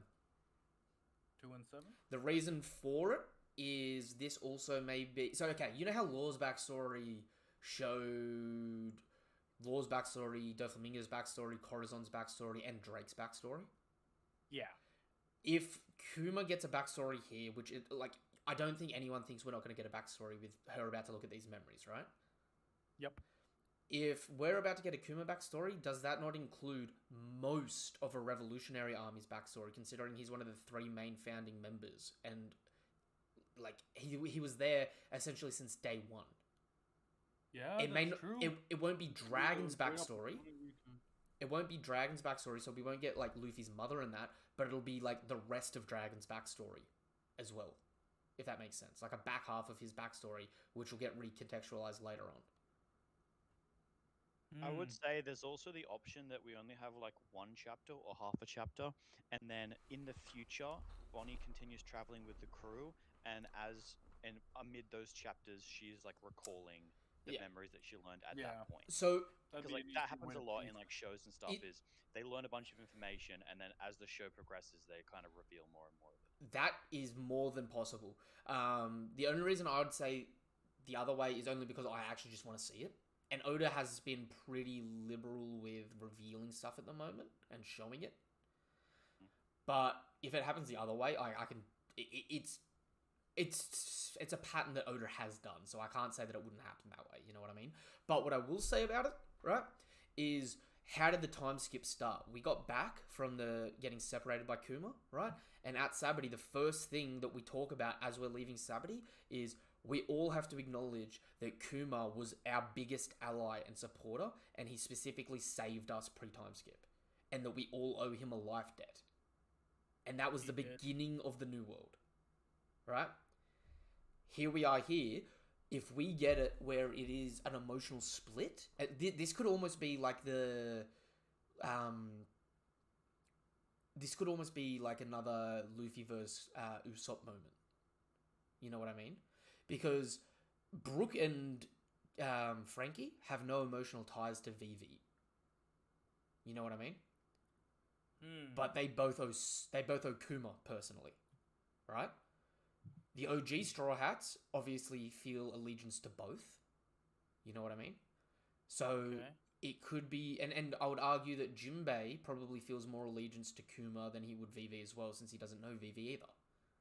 So there could be a reasonable split in some capacity. You know what I mean? And the problem with that as well is it's like, you don't know, like, I don't really want this crew to break up again, but if we're balanced, like, it's possible that we could balance 2 plot lines. You know what I mean? I don't know if we would end up going to Merijois, but it could be, like, again, it would depend on the situation as well, because it may not be that we go to Merijois. It may be that, like, Kuma here dies. The only thing that's left is his memory. When does a man die? When he's forgotten. As long as you got those memories, he won't be forgotten. And arguably, you could transfer those memories to another robot or to the Kuma Seraphim, and it would become Kuma. Right? So, with this right here, there's a possibility to bring Kuma back. But to bring Kuma back as well would arguably to be bringing back all of his pain and suffering. Right? The original Kuma, his body could die here getting shot down and all that sort of stuff. Or he could be used as a narrative device, like I said, where he's pretty much, you know, a slave for the Celestial Dragons, and he's just used to relay information. Because him being in Merijois, right, the Straw Hats, hadn't... We got news of problems, but Luffy, for example, didn't know that Sabo got potentially blown up at Lelousia Kingdom, right? we could get a report that Sabo's been successfully killed or captured. Same with Vivi. You know what I mean?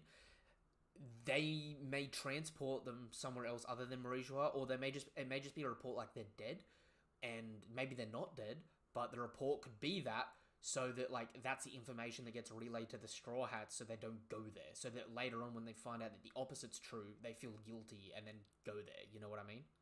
Because at some point in time, I feel like it's very important that the Straw Hats make their way to Marijua for part of the final war.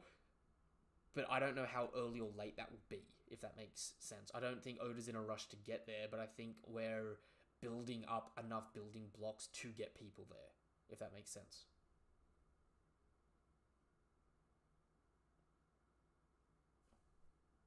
Any thoughts? Yeah, I'm not 100% sure where we're going to go. I think they've set up a lot of possible things for Luffy to be like, we need to go save that person or do that thing. So I'm just thinking about it like, since we really got into the Grand Line, there haven't actually been that many islands that the Straw Hat crew just randomly went to because it was next on the log post. Like, there's been a surprising amount of places that they've gone to because of other events. There's only been one island they've gone to, and that was Punk Hazard. They went to Dressrosa because the second half. Yeah. They went to Dressrosa because Law had the Eternal Pose. Then after Punk Hazard, I was talking about the whole of Grand Line though. Been to a few, the whole of Grand Line. But even then, like they went to Alabaster for a reason. They went to, they happened upon Moria's island, True, but in those examples, Little Garden and stuff like that. But in those examples, that's because it was on their log post route. Like, they may have been going specifically to Alabaster to help Vivi, but that was also the only log post they had at the time. Didn't they follow Vivi with a forever log post back to Alabaster? No. From, Whiskey Peak or whatever? No. I was pretty sure she had one. She had one, and it broke. That was, when they introduced one. She had one, it broke immediately, then they had to go to Little Garden. Then Nico Robin gave her one, and they threw it away because they didn't trust her at the time. And then they just used a normal log post that they got from Crocus. No, sorry, not from Crocus, from Crocus, sorry, because they didn't have one when they got to the Grand Line. Then they stole Miss Wednesday's and Luffy broke it, and then Crocus gave them one, and then they were using that to get from island to island. Then Vivi had an Eternal Post for Alabaster, and it broke. Then Robin gave them one, and they got rid of it because they were like, we can't trust her.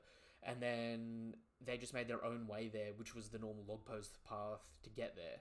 And then the only time they didn't follow the log post is their log post took them to Sky Island. After Sky Island, they dropped, so they could arguably potentially have shifted what line they were on, right? Which makes sense because if you notice before that, the major islands they were going to had poneglyphs. After that, the major islands they went to didn't have poneglyphs, right? But yeah, they come down, they go to Long Ring, Long Land. The log post resets to Water 7. No, sorry, the log post doesn't reset to Water 7. Their log post doesn't reset to anything. They're just sailing to the next island, and they come across the sea train and follow the sea train path to Water 7, right?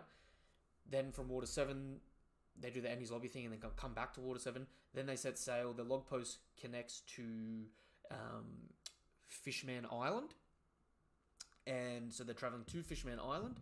They get sidetracked on Moria's Island, which is a boat, so it doesn't have a log post, right? Then they make it to the Red Line thinking they were going to Fishman Island, and then they have to sidetrack where they get transported over to Sabity. And then post-time skip, the only log post they go to is Punk Hazard, and then after that, it's Eternal Log Poses or Vivre cards.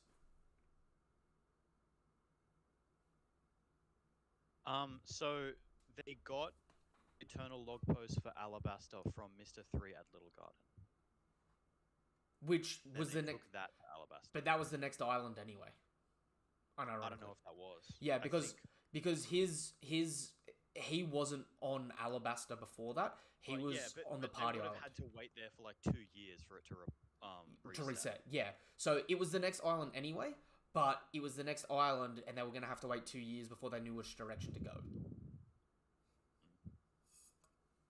And then apparently Robin's one took them to another deserted island near Alabasta. Okay, fair enough.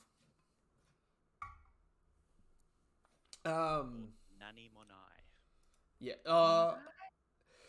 They haven't really been to many islands though, have they? They haven't been to any islands that aren't completely plot driven. Mm. We've kind of lost a little bit of the open world adventure aspect in favor for getting to point A to point B. Yeah, that was kind of my point. Was like, Yeah. haven't really. Yeah, so like generally speaking, I expect that they're not just going to randomly go to the next log post island. I think they're going to go somewhere, and especially because we don't actually know how long it's going to take them at this island for the log post to reset. Yep. And they're going to leave pretty soon with Vegapunk. I would argue though. So yeah, I would they're gonna have argue. to go somewhere. I would argue two things in that situation. One, Vegapunk probably has another way of charting out the new world. Yeah, he's probably got like infinite pose. He probably has a GPS. I mean, he may have a GPS. Who knows? Alternatively, they could go to G14 and then somewhere else. I mean, it would be actually really easy for him to have a device that just tells you What direction? all the islands are. Because the only reason, like the way that the log posters work is it just catches onto the nearest magnetic thing. Yeah. So all he has to do is have a device that shows all of the magnetic things, points to them, and then because it's digital, it just tells them what islands they are. Who needs a device? What if it's just his head? Like it's an antenna. No. He can just pick up on the magnetic frequencies and he's just like, go this way.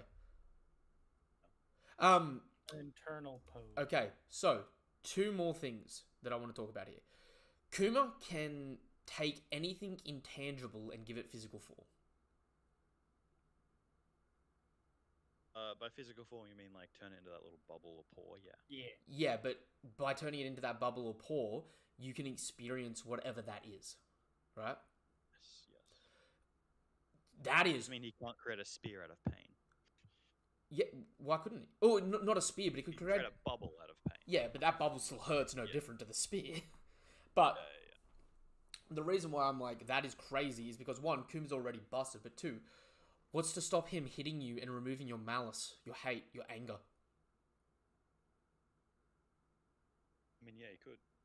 He could also smack you and then, like, teleport you into the ground, like teleport your face into the ground at the speed of light, and you just explode. Yeah, so... but that's the thing, right? Like, Kuma as a robot isn't all that strong. Like him currently as a pacifista isn't all that strong. He is still really strong, but it's not all that strong. You know what I mean? Unless he can still hug you up. For New World standards, Kuma kind of drops down into the C tier just because not having any will or ambition really affects his fighting prowess. He's got the original durability and strength, but he just can't apply it in a sense where he's going to become a top-ranked fighter. He's probably better than Jack still, but he's probably less than other people around that tier. Yes, because he's got no. Confirm that he can't use Haki, basically. He's got no mind. Yeah, he's literally got no brain. But couldn't it be similar to the Seraphim? They kind of technically do have a brain. They just also are compelled to follow orders. I would say the reason no is probably because we're looking at his brain right here. Didn't he go to Vegapunk and ask him to program him to stay at the ship? Yep. You need a brain for that? Nope. You need your own will, right? Because like he's like looking out for Dragon's son. Well, if he had his own will, wouldn't his own will just allow him to stay at the ship? Well, he needed the order because I guess if he'd be also be programmed that if he has no orders, he like reports back somewhere. Well, that's a. He at least has the mind to be like when he has no orders assigned to him, he can like think. I want to go there and do that thing. I would say no because from what we've seen of him, he's literally mindless, and it's even been specified by Doflamingo. He has no mind anymore. His mind's been removed. How can he go to Vegapunk and ask him to do that then? Well, I mean, think about how this arc started. Anything that's got any consciousness left, he can't program properly. Remember how he couldn't program the shark not to eat things? Yeah. So he does have consciousness. I would no. Okay, so Kuma. Okay, he may Isn't that have. just proof that it's impossible to No. Okay, out- hear me out here. program consciousness out of someone? Hear me out here, right? What is your consciousness except all your experiences and memories, right? Getting into some crazy shit here. What has Kuma just removed from himself that is sitting I in only this? got a C+ in psychology. All consciousness is your experiences and your memories. This right here is Kuma's experiences and memories that has been physically manifested and removed from his body. I would argue he's the sole exception right now, only because of this devil fruit, that he can be programmed because there's nothing left in him, no consciousness left in him. So Vegapunk, this is the only person Vegapunk can program properly. Whereas, say, the sharks, which are later models, he can't overwrite their basic instincts. Which is why Seraphim Kuma is a problem child, because Seraphim Kuma, although it has programming, it has its own consciousness underneath, and CP0 even state, like, it's a problem child. I would agree with that, given that those memories were taken out of him after he went to Vegapunk and asked to protect the ship. So those memories must have been taken out of him fairly recently, because there's no explanation for him going and asking to take care of that ship. What if... There's none. What... Yeah, okay. Him asking that was his last request, right? Yeah. That request was made before Then he got Marine... it out of That request was made before Marineford, but after Sabati. He still had consciousness at Sabati, and when he touches Luffy, he goes, "This is the last time we'll ever see each other." Yeah, I could agree with that. So the memories got taken out of his brain After Sabati, but before Marineford, because at Marineford, he's completely lifeless at that point. Right? I could agree with that. But what I'm getting at is, because it's a total wireless transmission of nerve signals, right? Any new experiences, memories, or thoughts are still removed from his body. They're just like it's like, you know how law can cut you in half, but your circulatory system still works. Yeah, it's like that, but with all of his like metaphysical concepts just magically appearing in that ball. And that's why if you gave this ball to a Kuma clone, you could arguably say it's Kuma. And then you could even say, like, that could even doubly be true because his current body now is like fully mechanical. Yep. So he could actually have like a storage bank of information. So even though all of his memories are getting instantly deleted and sent to this, or he still technically has recent memories because the computer system in his head does record it. Yeah. Because the alternative would be, well, if he's always losing all of his memories, he would just like literally never remember anything. But he can remember things because he's got the computer brain. Yeah, it's just like he's got a digital set of orders that he's receiving, but his humanly experiences are removed. Just instantly getting washed away. Yeah. Like it's not even like they're getting washed away. I'd say it's like as they're happening, they're only existing and spawning in this bubble continuously in a weird way. Which is like crazy to think about that Oda's come up with that concept, but at the same point in time, I think it's freaking thematically genius and so messed up. And I have to actually bring this thematically back. So Kuma climbing up here, do you know why this hits me so hard? Right? Who's the only other person we've seen climb the red line? The robot. Nope, Fisher Tiger. The robot. The robot did climb the red line, yes, but we don't know anything about that, right? But look at the parallels between Kuma and Fisher Tiger. Both revolutionaries in their own right, both unhappy with the system, right? Fisher Tiger climbed up the red line and managed to free the slaves. Imagine how sad it's going to be if Kuma climbs the red line to be a slave. And the thematical juxtaposition of those two characters. Even though you could argue Kuma is a better person than Fisher Tiger, because Kuma's removed of those prejudices in a lot of ways. Whereas, despite how, thought-provoking and and amazing Fisher was, at the end of it, his prejudice got the best of him. By the way, I gotta say, Fisher Tiger wasn't like an amazing guy. He was like an extremist. Yeah. He was fighting a just cause, but he was like think about it. He spawned Hody Jones and Arlong, who are basically just human-hating psychopaths that just want to murder and enslave the whole human race. Not just that. This might come as a shock to you. They were sort of the fodder on the crew, the Marco Pirates. Do you know who the Marco Pirates are? They're the slavers that captured Cammy and sold her to the auction houses. Oh, yeah, those guys. Not Basically, the culture on Fisher Tiger's crew was actually like super toxic and fucked up. It's just that they were technically fighting against an even more tyrannical system. But fundamentally, if they were won, technically it the probably lesser wouldn't have been of any better. two evils, but they were still evil in themselves. I would say what they were in that situation is a first wave of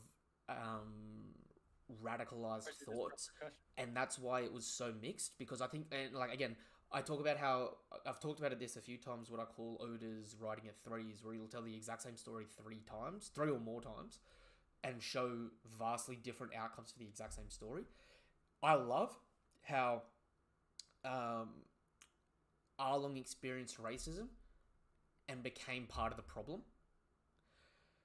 Nami experienced racism and chose to forgive it and move on. Koala experienced the racism and decided to become a representative of freedom to change the status quo. And all three of those people are directly linked to those Fishman pirates. And I really love how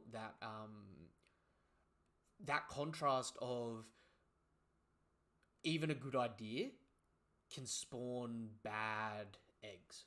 You know what I mean? And how it doesn't have to be perfect. Them just doing something is seen as a positive in a lot of ways. But at the same point in time, they themselves were not perfect people. Because even the only outlier is Jinbei, who, despite growing up around that kind of culture, still gave himself.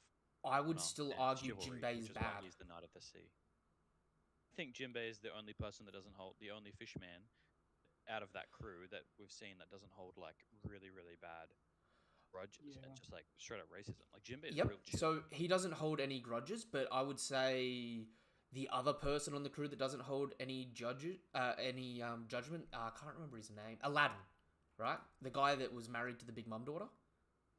The next in line after Jinbei, right? He hasn't shown any hatred towards humans or fishmen or anything like that. Jinbei, the difference between him and Jinbei is Jinbei freed Arlong despite knowing what Arlong was and actually got Arlong's bounty frozen at 20 mil and let him go wild in the East Blue. Whereas at least Aladdin, although Aladdin and Jinbei both don't like recklessly hate people, Aladdin has never facilitated the problem to continue. Yeah, but I don't necessarily know if that's like a bleach on Jinbei's character, because obviously he's not like, yeah, go ahead and enslave a town. Well, he knew he did though. That's the thing, and that's the whole thing at Fishman Island, where like you get that fight between Sanji, Nami, and Jinbei, where Jinbei apologizes because he's like, I knew what Arlong was gonna do, and I did it anyway. Yeah. But that's the thing is that it's a flaw that he knows he did something wrong and he apologizes. Yeah, 100%. And that's why he has that like honor and that like chivalry, which is why he's essentially like he's the knight, right? He's the knight of the sea, and then Tiger is like the king, so he just does what he wants because he's the leader. And then Arlong is just kind of like one of the citizens who's just like, fuck everybody because the king said so. Arlong's like a corrupt duke that overtaxes. In that analogy, you know what I mean? It's like and that's the thing. Arlong's an interesting character. Arlong is the true villain. He wields the ultimate weapon of taxes. Arlong is straight up trailer park trash. From the thongs to the Hawaiian shirt to like the Russian beanie hat. The dude is trailer park trash. And he's racist like trailer park trash. You have to make an entire ironic video about how taxes are slavery and One Piece shows that through the Along Park arc. that Along is just taxing the citizens, and they're all his slaves. I think we're gonna get. I think Oh. we're gonna get tackled for that, bro. Government sirens inbound. Well, I mean, Oda has talked a lot about a lot of different things, and there's a lot of things that happen in the story, whether it's intentional or not, that show those different aspects. And you like we talk about in like you can choose to say he plans them, or you can choose to say that they're happy coincidences and that. But it's like, dude, you look at that, it's like you got a town that gets overtaxed and creates rebellion. You've got Drum Kingdom, which is about like healthcare. You've got Alabaster, which is about indecisive leadership and how it can cripple your government. You've got Sky Island, where a freaking crazy dictator can just complete authoritarianism just ruins your life. You've got Enies Lobby and Water 7, where you've got like a government infiltrating literal working force people, causing a subdivide between the working class and like civilians and all that sort of stuff. Like straight up espionage, you know what I mean? It's like there's a lot of crazy shit in One Piece, narratively speaking and thematically speaking. Anyway, we still haven't finished this chapter yet. I mean, we got to get through this chapter. So we get to the last part with the Seraphim showing up to... God, how have we gotten through all this? We're like almost an hour 50 in, and we haven't even got to Stussy. Holy shit. I have to tell you where it all went. Anyway, we got the Seraphim showing up here. Also, something really important that I want to point out that I picked up on. You see... You know how we know that the... Okay, I've got to be careful how I talk about this. You don't want to start a fight? No. The Seraphim have devil fruits. Yeah? Correct. Yes. Paramecia fruits only work with green blood. Mm-hmm. Right. If something doesn't have... So we see with like... with artificial zones, they don't need the green blood. Only paramecias need green blood. Yeah? What's green blood? What are you talking about? Green blood's the thing that Vegapunk invented, which is the bloodline with the devil fruits, and that's what's on the wrist of the Seraphim, that bubbly stuff. Right? The way I see it is that because Zoans... The reason why Zoans are so much easier to replicate is because a Zoan itself, it's already got its own biology, which has already been thoroughly researched. But when it comes down to paramecias and how they affect your individual like body parts and everything like that, it's technically, again, paramecias are something that's not supposed to be there. Yep. In a sense. So how Vegapunk has to manifest it into something that can apply to a new body, while having the body itself not become, I guess, incompatible with the devil fruit, right? So this is where I want to bring up some interesting small shit that I've noticed. Okay, all of the Seraphim have green blood, right? None of the Seraphim have a zone, because you don't need a green blood for a zone. Green blood is only for a paramecia, right? But we do know now that whatever devil fruit they have to have access to for that blood, correct? Yes. Jinbei didn't have a devil fruit, but now his Seraphim has a devil fruit, right? And that's someone that was arrested, which is Senor Pink, and they took his blood. Someone currently in Impel Down has a devil fruit that Seraphim Mihawk has. And I want to know what the hell that fruit's going to be. Someone that we know that's arrested and has been in Impel Down probably currently is going to have a devil fruit that Mihawk has. Because the Mihawk Seraphim... We may see it. The Mihawk Seraphim does have green blood. May see it pretty soon. We're about to break out. I would really be interested to find out what character, like, because we see when they start attacking later on, that they default to different abilities, right? So the Mihawk Seraphim defaults to the sword attacks. I'm really curious to find out what the hell his Devil Fruit is. Maybe he'll have Doflamingo's Devil Fruit or something like that, so we can cut even crazier stuff. Wouldn't that be wild? But I just want to point out that the Mihawk Seraphim will definitely have a Devil Fruit because it's shown with green blood. It's not like it's a question. You know what I mean? Also, the next thing we get Zoro versus Kaku round 2. Does this attack? He's using Geppo in his attack, just like Snake Man. No. Giraffe Man Gyro. No. This is an attack that he did. He did this same attack pre-time skip, right? It's not a What's the bloops? Sorry, what was that? It's the bloops. What bloops? The bottom when he's spinning. Those are contact marks. So Contacting. So it's okay.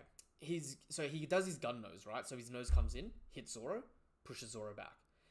His Giraffe Man Gyro is he spins his head around, and it like generates this like slash. That's what's happening there. Okay, in this panel, he's going at. It's not a projectile, right? He's going at Zoro. Yeah, he's extending his neck. No. He's already extended his neck. Kind of. So okay. Wait. What? Hold on. Because I see it as he initially starts off with the nose gun, right? Yep. But then when he goes for the gyro, like you notice how there's a lot more like little hits. Yeah, so that's him continuously pushing his head out after the nose gun, spinning his head. It's the same attack he did against Zoro pre-time skip. It's just got Haki now. He's twisting his head around, and then every time his head gets down to the bottom with his blips are, he's geppoing his head back up, spinning it around, geppo as he's spinning, which is why he's saying zigzagging attacks. It's like he's literally doing. I don't think it's Geppo, to be completely honest, because it's. What else is that contact point? That's. What else is it? So what that is every time he's hit Zoro while Zoro's being pushed back. So that's like a block indicator of Zoro.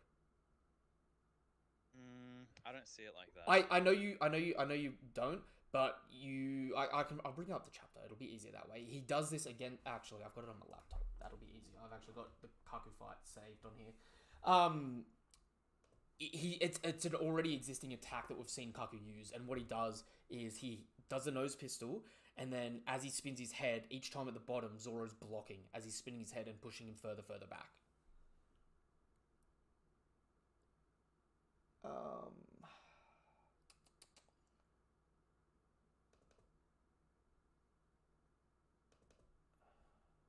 Where is it?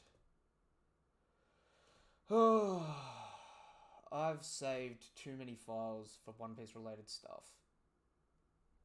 I have no idea where it is. Screenshots. There we go. Zoro versus Kaku is there. I'll be able to tell you chapter number from this, I think, as well. Funnily enough. Where are we? No, Giraffe's life. Okay, that's his nose pistol. What's the name of this? Gyro.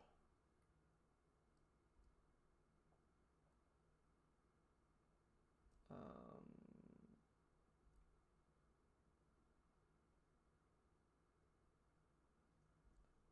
feel like an idiot sitting here. It's all good.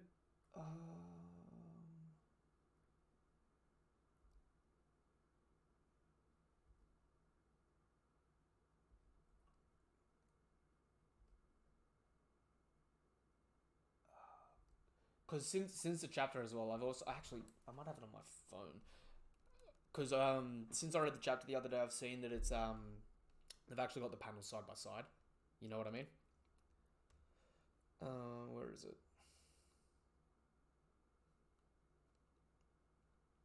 Now I've got to scroll through all the hundreds of photos I take every day trying to do content.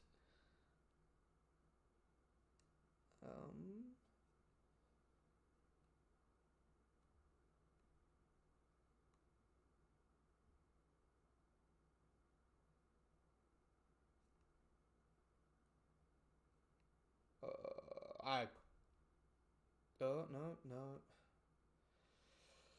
Oh, I can't remember where I've saved it at this point.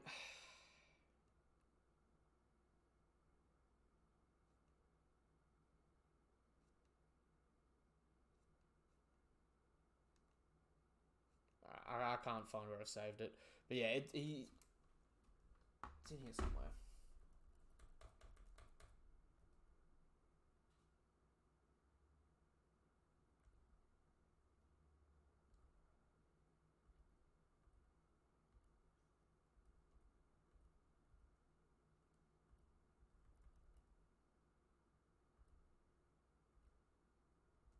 Okay.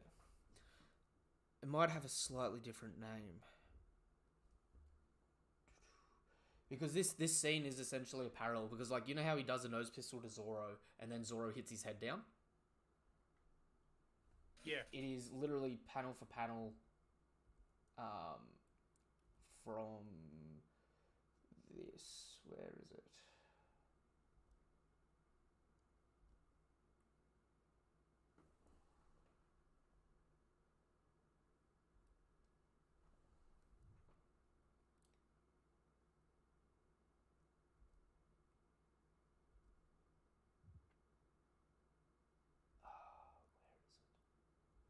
There's so many pages. I can't be asked looking for it. I'll send it in the group chat at some point, on the Discord at some point. I mean, I'm looking for it too, and I can't find it at all. I Yeah. can see him doing extending neck attacks, but I can't see him doing this exact thing. Yeah. And I think it's a pretty easy gimme that, like, he's literally spinning his neck, going towards him, and then you're seeing these blop blop blop. And the whole thing is, the reason why Luffy can do it in Snake Man form is because he can extend his arm and stretch it infinitely. The whole thing with Aku is he can stretch his neck. So It would stand to reason that he can do the same thing that Luffy did. Okay. Considering that he's Sorry. like an expert at Geppo. I thought. Okay, no. I thought you were saying Geppo. That's not Geppo. Geppo's Skywalk. Yeah, but that's equivalent to what Luffy's doing when he's doing his Snake Man punches. No. When Geppo's Luffy's. off the air Okay. and then changing. I would.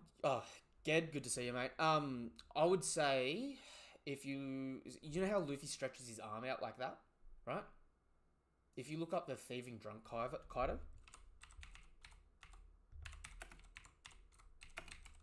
Know the panel. I would say if he's doing what you're saying, it'd be shown like that, where see how like Kaido has the zigzag on the body, how Luffy's punches do in Snake Man. Yeah, Luffy's punches have a direct zigzag, but the whole point of Giraffe Man gyro is a spinning object, so he's spinning at him. I mean, so obviously he's not going to be zigzagging at him in an exact straight line. He's going to be doing a spinning motion.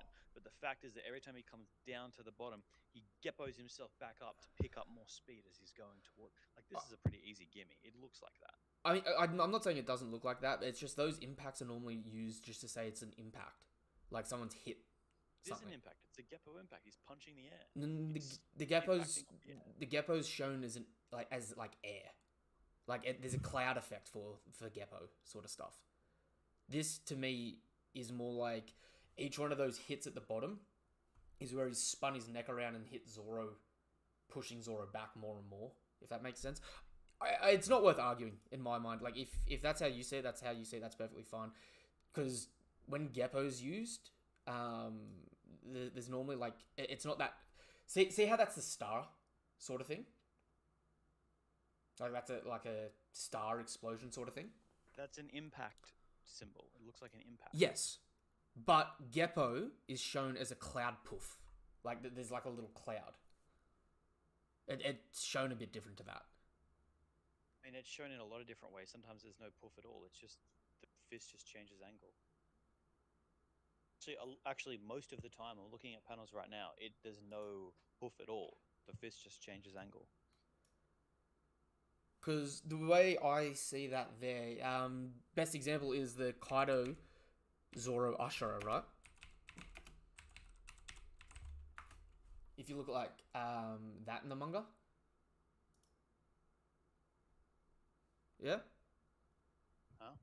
So see where Zoro says Usher of Blades drawn, and then you see like the little impact tufts Yeah. of like where Zoro's hitting Kaido on his stomach before he actually cuts him with Enma.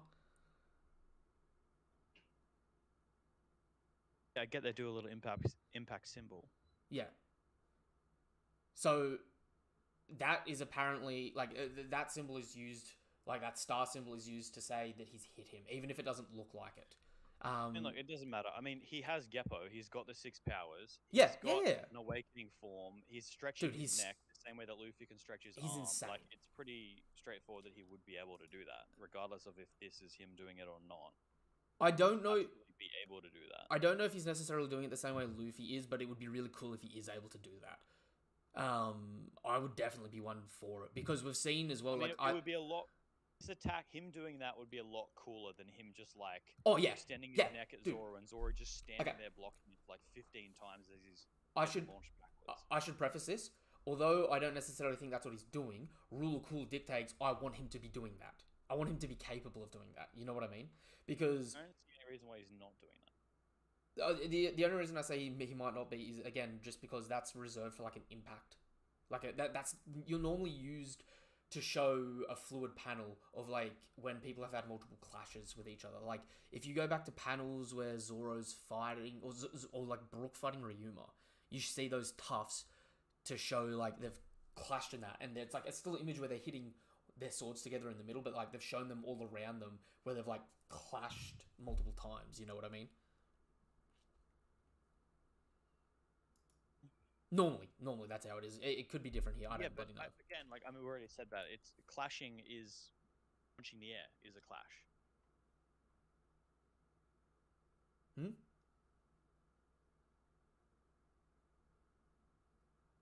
What's up? Alright, it's fine. Hello? Hello? Sorry, I cut out then for a second, I Oh. think. I can hear. Yep. Yeah, it's all good. I've got to point out though, Kaku looking a hell of a lot better than Killer in the sense that Zoro's actually attacking him with Haki and it's not hurting Kaku. I know there's no advanced. Yeah, that's true. He got up pretty easily after getting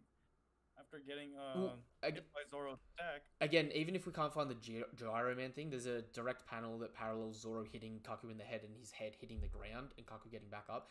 And because Kaku's got the armament Haki on his head and he gets back up and he looks completely fine, like completely fine, I don't think Zoro hurt him with that. Not to say that Zoro's not like Zoro hasn't used advanced armament or advanced conquerors on him. And he's fighting him equally. You know what I mean? In his awakened form. So Zoro's like... Yeah, he's fighting an awakened Zoan. And the dude did like a named attack at him. And he just fucking battered him into the ground. So, I need to make this clear. Zoro's a freaking league and a bit above Kaku right now, yeah? But it's impressive that Kaku's not getting hurt by Zoro using Haki when, no offense to Killer got taken out by a single hit with Haki involved. Yeah. Like, you got to give credit where credit's due. Killer don't get any feats in Elbaf, I'm gonna be really sad.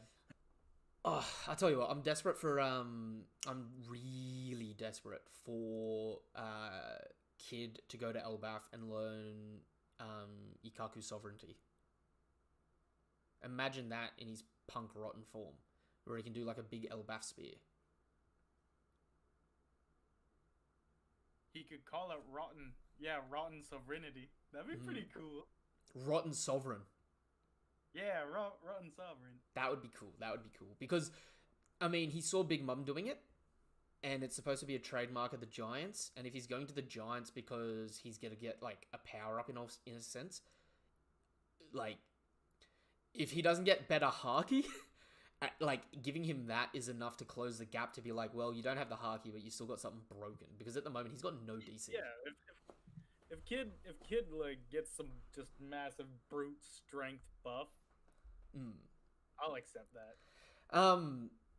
But yeah, we cut back over to the Seraphim, and something that I want to point out here that I've talked about in the live reaction that was interesting is if you look at all the Seraphim, they attack how they regularly attack. So because they don't have a ranged attack, Jinbei and Boa both use the Pacifista lasers, Mihawk defaults to a sword slash. The really interesting one to me is Kuma, because you see him create like an Ursa shock, but it's out of light.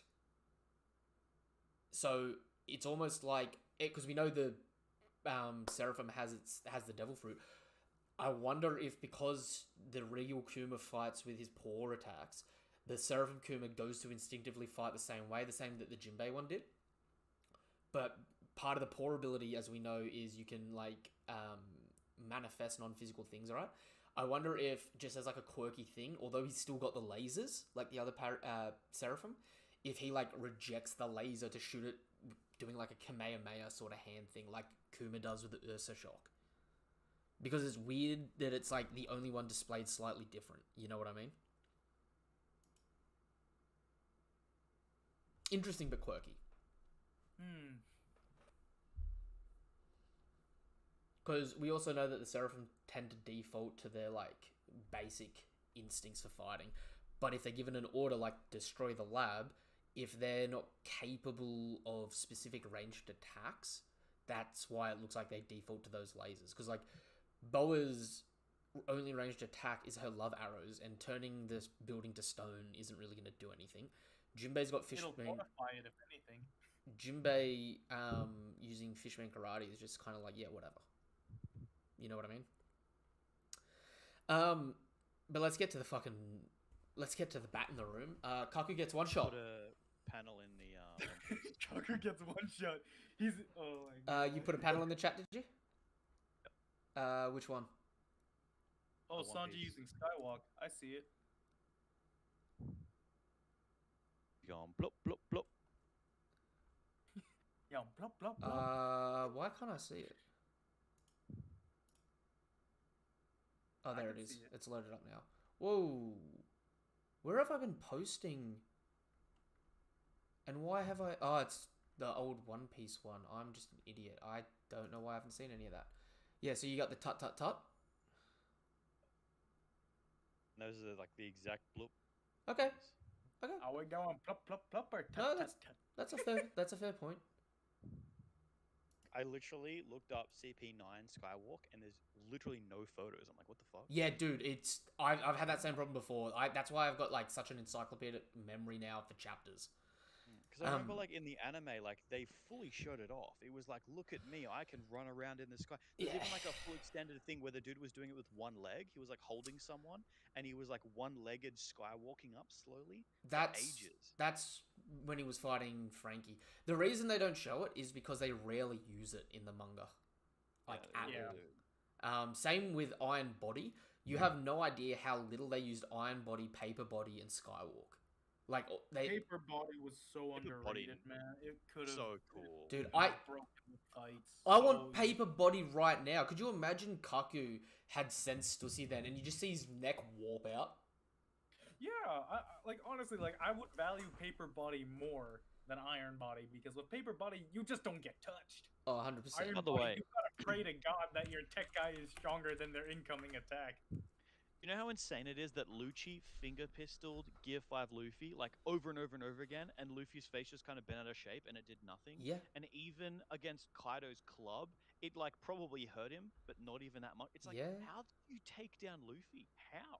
It's so unfair. Do you know how you have to take down Luffy?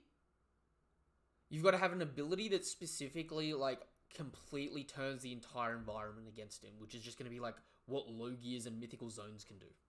Honestly, yeah, the only person that I can see doing damage to Luffy is Akainu, and that's only if he can hit him without Luffy using Rio to block.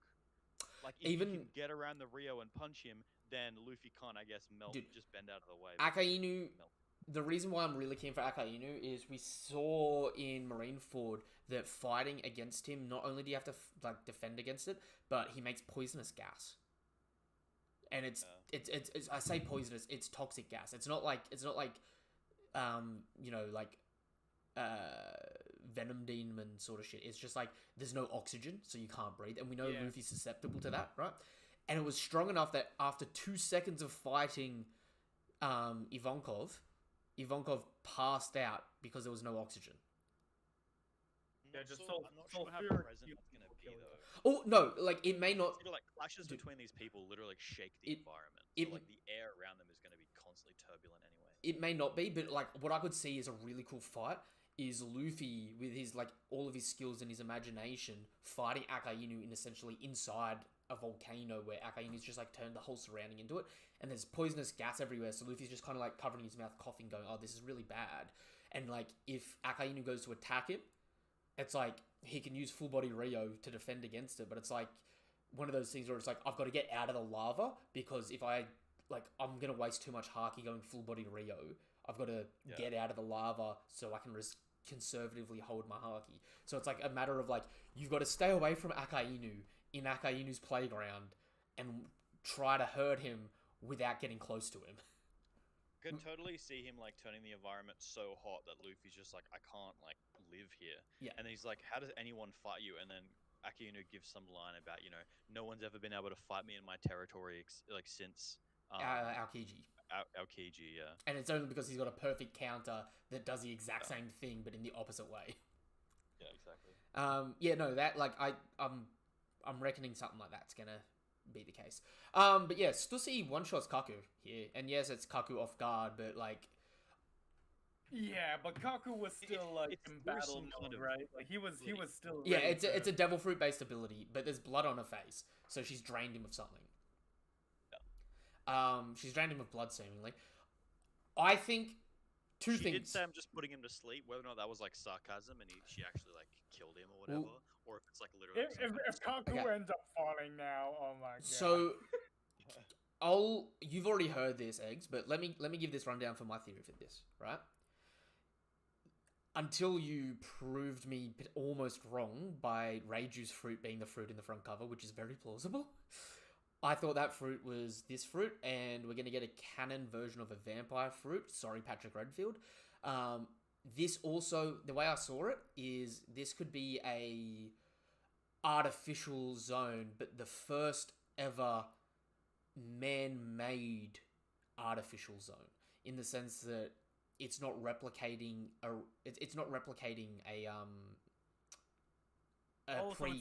not a copy of an original, but it itself is an original artificial fruit. Yes, where they take aspects of different animals and merge it together to create their own version of a mythical fruit, right? I'm just going to call it the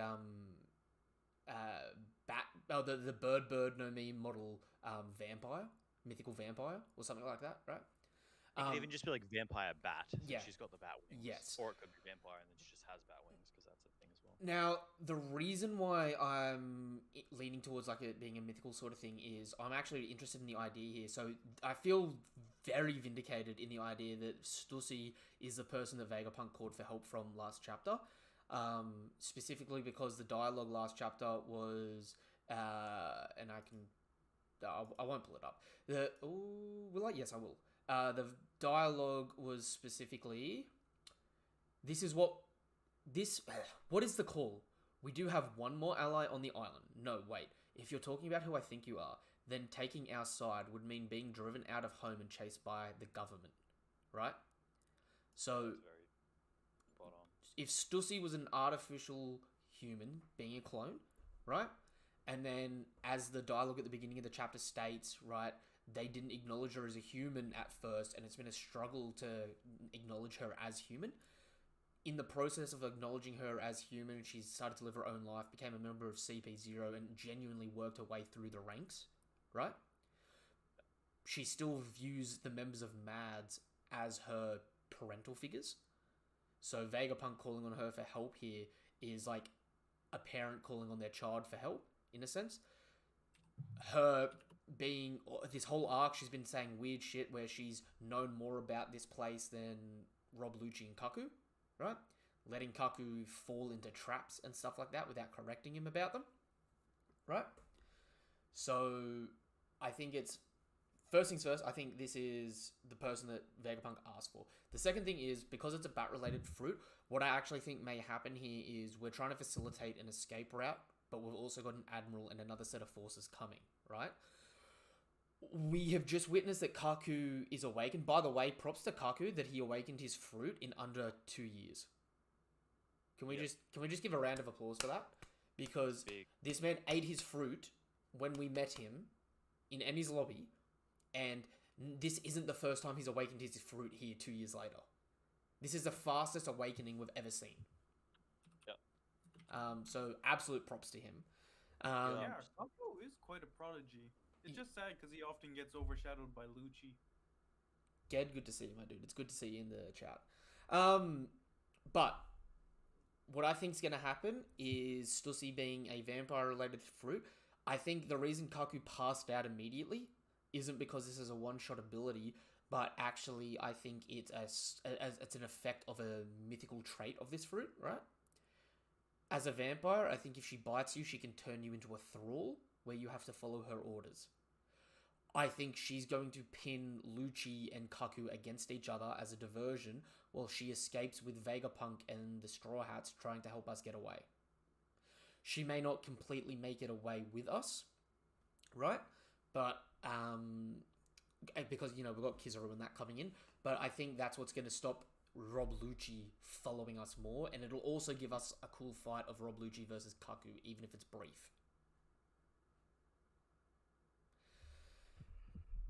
That's wild. Do you think that's likely? Unlikely? I think this is going to be like a reasonably drawn out fight. I don't think it's going to be like a grab and go. So what I was thinking is right now we have Sanji and 2 of Vegapunk's robots on the way. I think Sanji is going to, because he's fast, is going to get here a little bit quicker than the robots. I think, right now, it's basically like Lucci and maybe some like random CP0 like soldier dudes, not actual members, but like soldier dudes, versus Stussy, Zoro, Brook, and I guess because Stussy and Lucci both have control over the Seraphim? dudes, there's no like, I don't know if there's like a tiebreaker or not. It's pretty much like Lucci versus all right now. And once the Vegapunk bots get here, it's Lucci versus all plus the Seraphim. So I kind of see Lucci somehow having control, maybe like knocking out Stussy right away, and then having control over the Seraphim. And then it basically being Zoro and Brook versus all of them, and then Sanji gets there just in time to bail out Zoro as he's getting overwhelmed. And then it's like Zoro and Sanji versus like an overwhelming force for a little bit before they run away and escape. I kind of agree. It's just I think it's Or going at to least before the robots, the Vegapunk bots get here, and then the Seraphim flip, and then Lucci now has to try to assassinate the bots. And then maybe the bots are going to be like, "You guys run back to Vegapunk. We'll take him here because we got the Seraphim." And then they run away. So like Zoro and Sanji and that run away, and then Lucci manages to speed blitz through the Seraphim and kill the 2 Vegapunks because the Vegapunk's going to go down. So, yeah. So I'm bouncing off your idea, right? Like I said, I still think it's going to be reasonably short, but I think you are right. It's going to be a little bit more of a longer engagement than I sort of gave the impression of, right? What I think is probably going to happen, though, is, like I said, if Kaku is a thrall, he's going to get up. Sussy's going to order Kaku to fight Lucci, right? But at the same point in time, Lucci's actually a ranked officer of CP0. And what I mean by that is Guernica seemingly was the leader before Lucci, where he's got a specific ribbon with three stripes on it, right? Since Guernica died, Lucci upgraded from a rose to a rose with 2 stripes on it. They're the only 2 CP members to have a rose with stripes on them, okay? So, and we've talked about this before in previous streams, where it's like, it seems like it's a level of authority in CP, yeah? So, Lucci may have a higher authority than Stussy, so he can still control the Seraphim over Stussy. So while Kaku has to sort of hold off Kaku for a second, he orders the Seraphim to attack.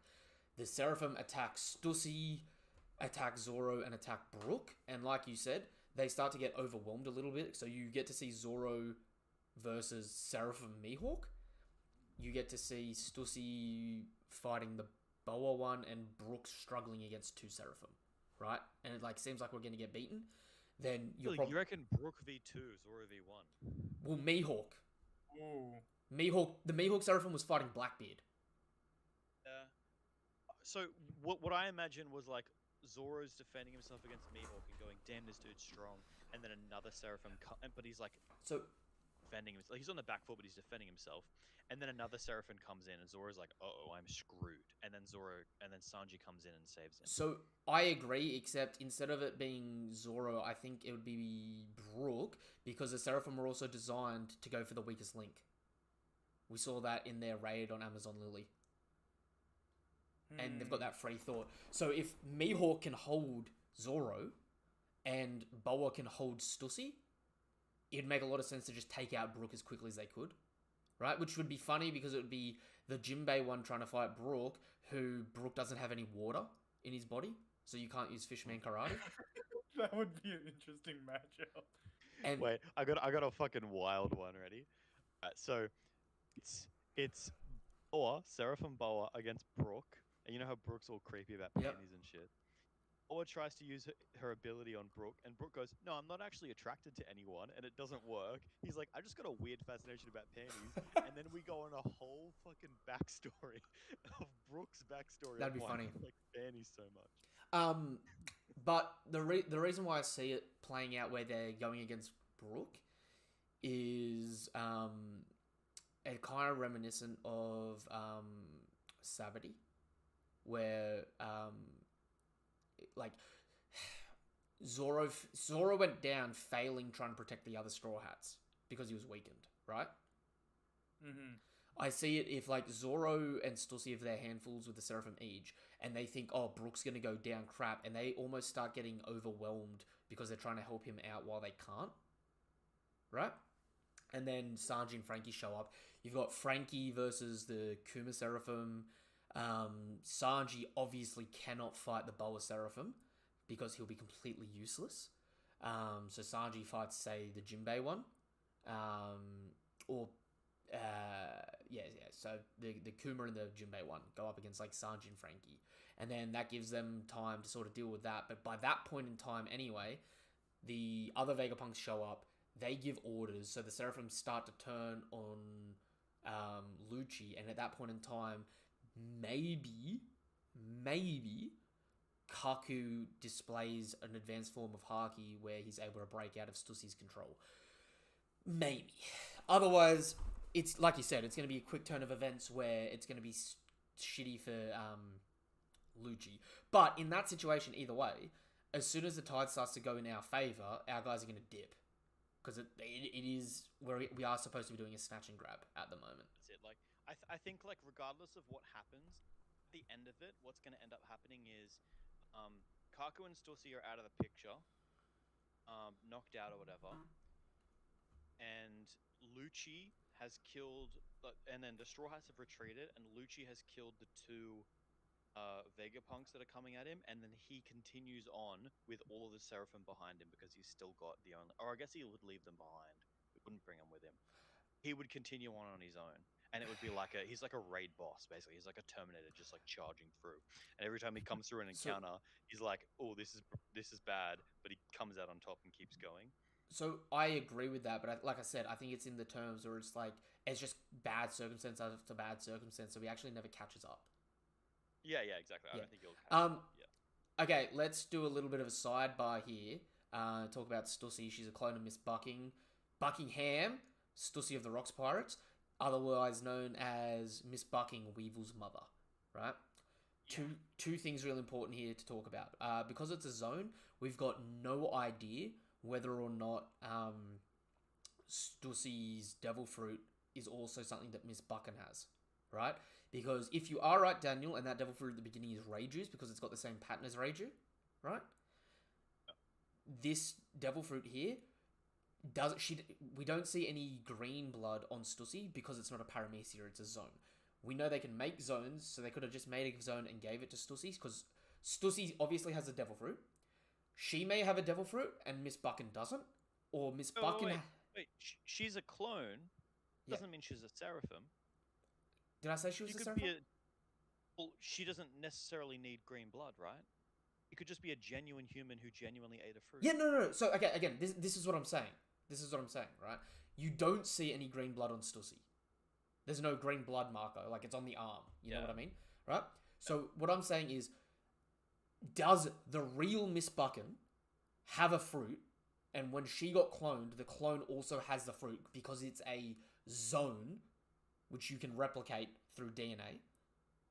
So you know how they can't replicate the paramecias for the seraphim, so instead they've got the green blood, which helps them to use the original user's devil fruit. Okay. So we see definitively Stussy has a devil fruit.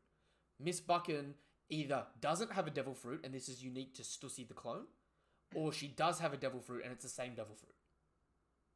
If that makes sense. My original assumption was just that like she's just like a clone that they created and she's just like a normal ass human, but she's got the genetics of Miss Buckingham.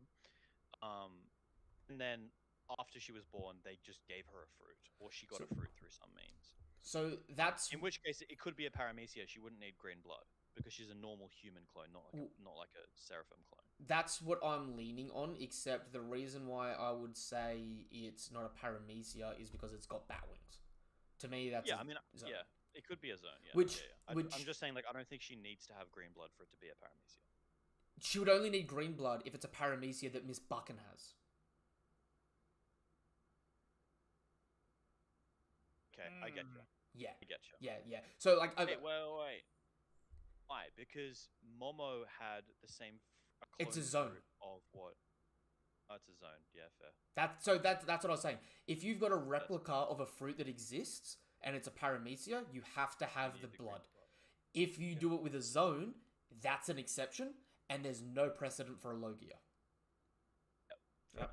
But, like I'm saying, the problem is, Stussy definitely has it. This could either be a new fruit altogether, or the fruit we saw in the cover page, right? So it could be an artificial one, or it could be an already existing fruit that they were testing back in the day. You know what I mean?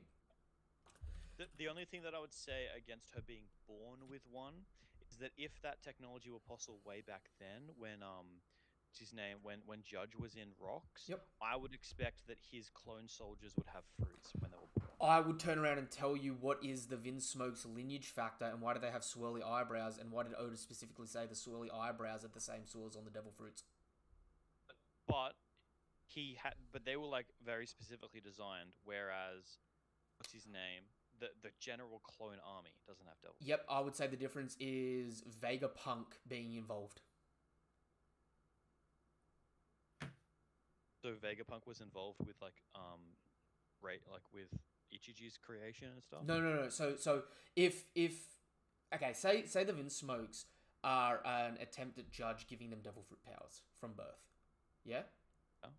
So Judge is capable of giving them partial devil fruit powers, in which case they get the swirly eyebrows and they get some of the ability, right?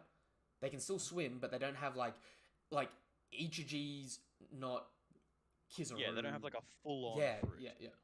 Whereas Stussy has a full-on fruit because Vegapunk was involved and improves that he's better at doing what Judge does. So like, you know, in the cover page, how we've got Caesar with the devil fruit, Queen mixing chemicals, and Judge tinkering. Yep. They're all great scientists and they can all replicate each other, but Vegapunk is like so far above all of them that he can do all what they do and then do it like 10% better. Is what I'm saying. So it's like, it could be the exact same thing, but the reason why I'd say it's not the same thing is because if you look at Stussy, she doesn't have something like swirly eyebrows. So it's like, to me, it's not like she was born with this genetically altered. It would be, if she's a clone, it's a clone of Buchan who's already eaten the fruit, in which case, it's not about being born with the powers like the Vinsmokes. It's about like a genetic one-for-one copy of Miss Buchan's DNA. Or although you would have to then take that. I guess there has to be some genetic component to fruits. Yeah, there is. The whole lineage factor thing. Yeah, because that's how the zones work. Weird, because they've also been described as like being souls and having their own like consciousness and shit like that. Not their own consciousness, but their own like intent or will. Weird. it's all like really like airy up in the like because it's like like they talk about devil fruits as if they're almost like more related to souls, but then a lot of the actual like artificial fruits are more related to genetics. Yeah. So, It's really weird. ooh, hang on 1 second. What is your TikTok, good sir? Yeah. NW Supernova. There we go. There we go. Yeah, no, I get what you mean. So the problem is because this is shown here, we obviously understand it, but it's like it could be either at this point in time. It's still the flip of a coin, but like looking at what the possibilities are, it's either Miss Bucking has a devil fruit, Stussy was cloned, and because she's a clone of Miss Bucking, she's a clone of Miss Bucking who already ate a devil fruit as well, so she also has the same devil fruit, and because it's a zone, you don't need the green blood. Or Stussy was cloned, Miss Bucking doesn't have a fruit. After Stussy was cloned, she was given a fruit, in which case she's got this ability. I think it's entirely likely as well. We just don't find out. Like she just says, "Yeah, I am a clone, and I have this fruit, by the way. Yeah. It's this fruit. This So is what it's called." there- And it's never explained like There, how she there are got some it. No, times so- where it's more fun to leave it to the speculators The- instead of just Yeah. announcing the actual fact. The reason, okay, so let's go fucking deep here, right? So, refresh this now. We're dealing with chapter 802. If anyone wants to bring up the chapter, okay? Okay, I'll bring it. It's Weevil's introduction, right? Let me read this to you. All right. We report that the AO pirates formerly working under Whitebeard have been wiped out. Was it him again? Yes, the warlord Edward Weevil. How many former Whitebeard captains have gone down now? That was the 16th. Just like always, it seems they got into an argument and then the entire town was blown off the map. We estimate a good 600 dead. Everywhere he goes, the civilian damage is tremendous. I don't know if we can overlook this, even if he's even if he's in the 7 warlords. Quite the contrary. His claim of being Whitebeard, Edward Newgate's actual son, is quite impressive, if perhaps a bit suspect. Well, the truth or falsehood of that claim doesn't matter to us. No matter what blood he's from, he possesses one very significant source of value to us. As a pirate, he's tremendously powerful. Just like the real Whitebeard in his youth, at least in terms of strength. They're dummies. They don't understand. They all say the same thing. They say only the sons of Whitebeard were the Whitebeard pirate crew. But mama, I'm the son of Whitebeard. My hair is white. That's right, Sonny. The Whitebeard pirates were just playing family. The only son with the blood of Whitebeard, the strongest pirate in the world, is you. And that makes me the woman Whitebeard loved. What I think I take away from this now, after reading this chapter, right, is that Weevil is actually a genetic clone of Whitebeard mixed with the DNA of another character that we don't know yet, right? The fact that every aspect of him being brought up is being directly brought into question of his bloodline. I think the thing is, Miss Bucking's not lying when she says he has Whitebeard's blood because he's a clone of Whitebeard, but he's also mixed with another character, right? So, Kizaru specifically says, no matter what bloodline he's from, he possesses one very significant source of value to us, right? Then Buchan says, the only son with the blood of Whitebeard, the strongest pirate in the world, is you. If Bucking is a part of Mads, which we know she was a part of Rocks and seemingly Mads, right? We know, like I was saying before, Stussy views the Mads members as a parental figure potentially, right? If that's the same mindset from the Mads people as being like a parental figure to their clones or to their creations, right? Miss Buchan would not only view Weevil as her child, but she isn't lying when she says the only son with Whitebeard's blood is you, right? So, I think Whitebeard didn't know that Weevil existed. I think it's Buchan as a member of Rox's sort of scheme to become her own like version of a Yonko, if that makes sense. So I think like Whitebeard obviously was not her lover. I think she's full of shit when she says that. I think the only reason she says that is because she was on the crew with him. I think she had a crush on Whitebeard and Whitebeard didn't give a flying F about her. I think that's the funny thing because she's got a terrible personality, if that makes sense. I think if you look at Weevil, and I've said it for years, he's got a lot of the facial structures that Whitebeard has, but he does look different. If you mix Whitebeard's DNA with another character, right? We've never had a precedent for it before in the story, but you would argue that you don't get a genetic one-for-one clone, say, like Stussy is for Miss Buchan. You'd get someone that, like, has the features of two different characters, if that makes sense, right? So kind of like a collaboration for the pieces that are missing. Yes. So I would say, like, if you, like, just for an example, just because he looks like shit, right? If you got Whitebeard and mixed his DNA with Moria, you get Weevil. If that makes sense. Right? Okay. So he's a clone. He's a clone that shares the blood of Whitebeard. So he's technically Whitebeard's son in that aspect, even though Whitebeard didn't father him. Yeah. Which also makes this so much more twisted, because if Miss Buchan also has the same devil fruit that I think Stussy has, right? The reason Weevil might follow her so blindly is because he might be her thrall if she's also a vampire.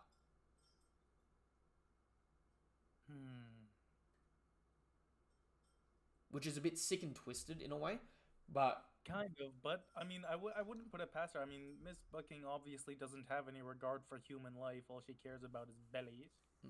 Or berries. And she doesn't care about Whitebeard because she doesn't care about revenge. She only wants his territory, which, as we've seen from the former Rocks Pirates, they all wanted to become Yonko in a way. It's just like certain ones are way more successful at doing it.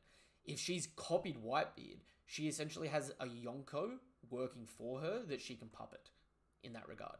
So if she's trying to fill in Whitebeard's spot by getting his treasure being everything he owned, she'd essentially be setting herself back up again as a ruler of the seas in that weird way.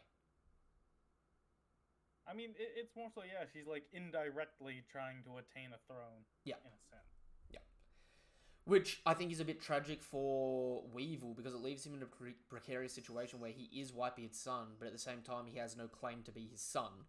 Whitebeard probably didn't know about him or care about him in that aspect, but it doesn't stop him feeling that way, if that makes sense.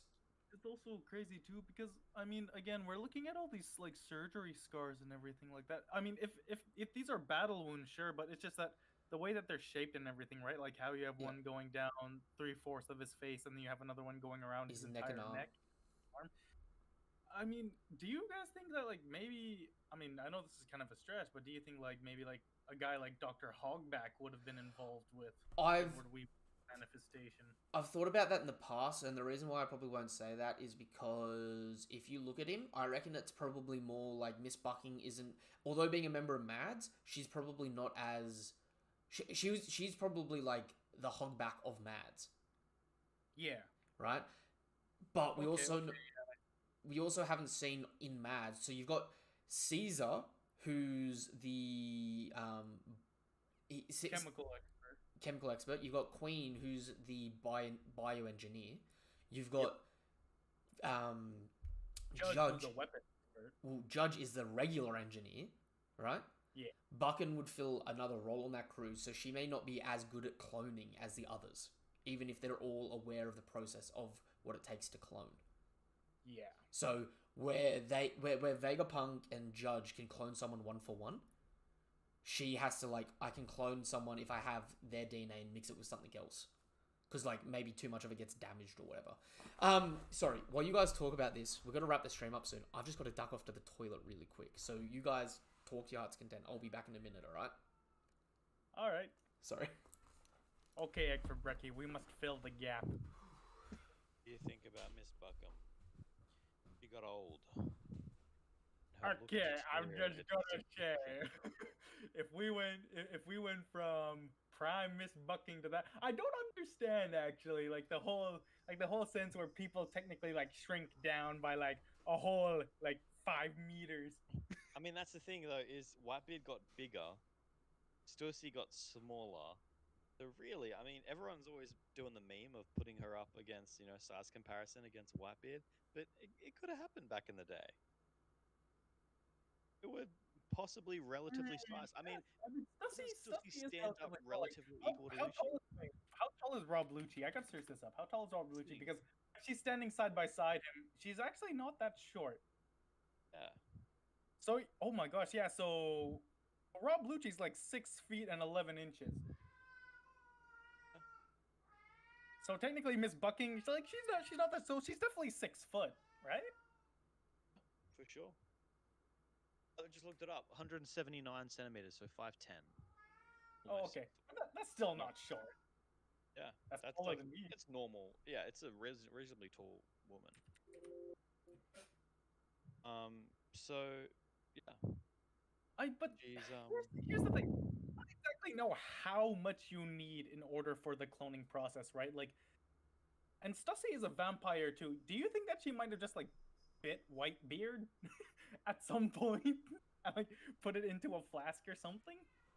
yeah, it could be some weird thing where like she has some kind of she can take your DNA when she bites you, that kind of thing. Mm-hmm. But again, this is all assuming that she still has that she has the devil fruit that her clone has, right? Yes, which Actually, I don't no, know. here's the thing. Here's the thing. If Stussy has the devil fruit, right, that means Vegapunk must have been able to extract it from her at a certain point in the story. What have I missed? So the thing with me is the wording at the start of the chapter is like they're so happy that they managed to create like someone who's a genuinely human, Yes. genuinely a human. So to me, that is like you've just done the breakthrough of Cloning. technology where you can clone a person. That to me doesn't imply you have any grasp of a lineage factor whatsoever. So I think it would be incredibly hard to go from I can't clone a person to now I can not only clone someone, but I can clone them with their devil fruit intact. Can I interject there for 1 second? Oh, yep. Go ahead. Well, obviously, we know through the Whole Cake Island backstory, right, that Mads, the group Mads, invented the lineage factor, the concept of it. So, them doing this is them acting on their discovery of having learnt about the lineage factor in their processes of studying it. I would say it probably makes more sense for them to be able to clone a person before they can clone a devil fruit by significant leaps and bounds. But I would say potentially an exception for that is if they cloned a devil fruit user first, if that makes sense. It doesn't matter either way, whatever it is. It's just like it's a chicken or the egg situation in that regard. But I do understand what you mean by like it doesn't make a lot of sense for them to be able to jump straight from I've just learned it and I can clone a human to I can clone devil fruits immediately. No, we're just debate.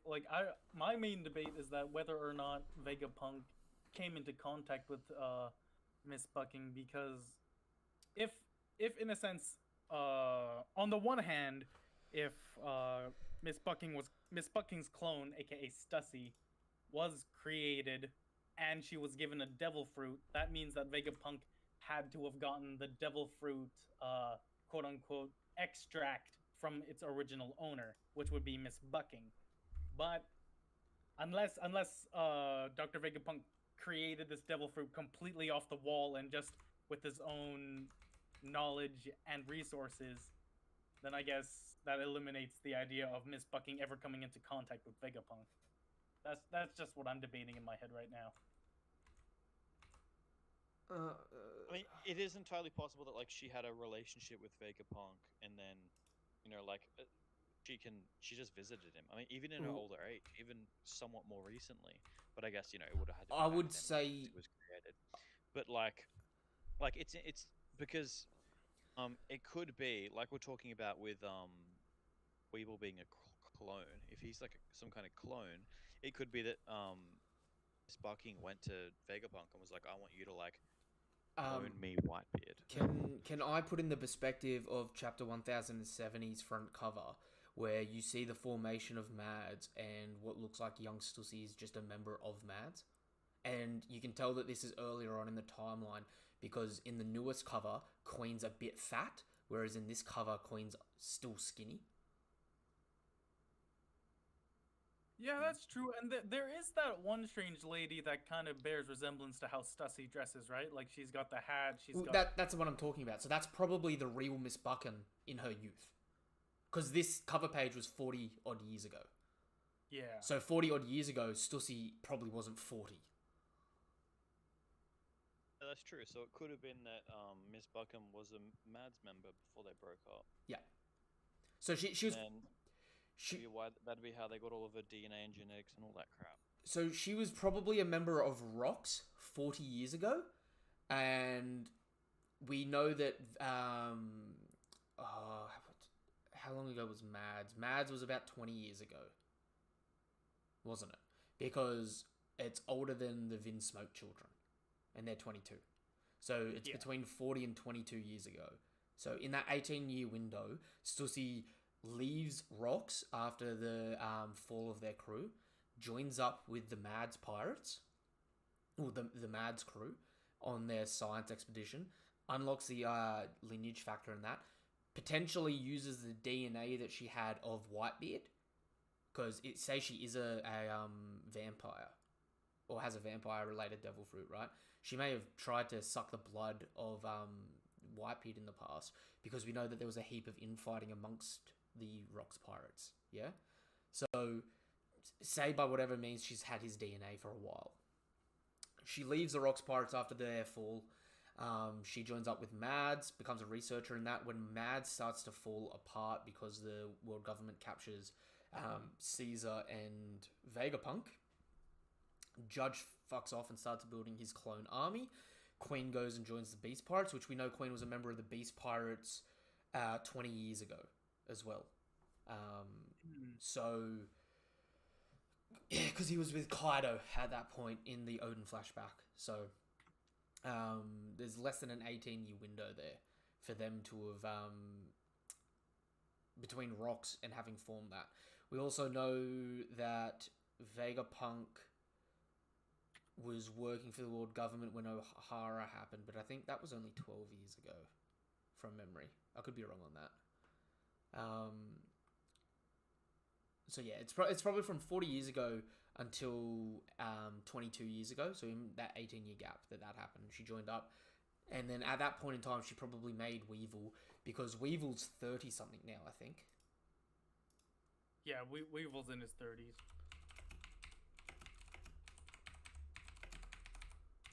So, how old is he specifically? Mads in general, it's insane. He's 35 years old. So, say 5 years after Rox falls apart, Mads has been created.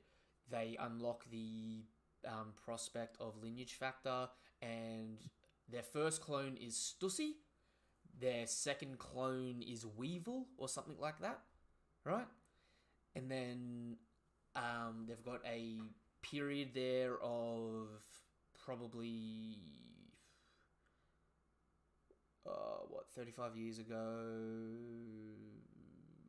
call it another 10 years between those time periods when Vegapunk gets arrested and captured. And then after that, you've got everyone else splitting off and doing their own thing. That would make a lot of sense.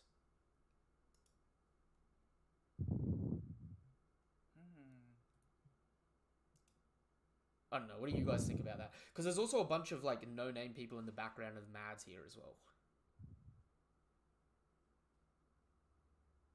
But there's like very clearly like the 5 main people at the front of it.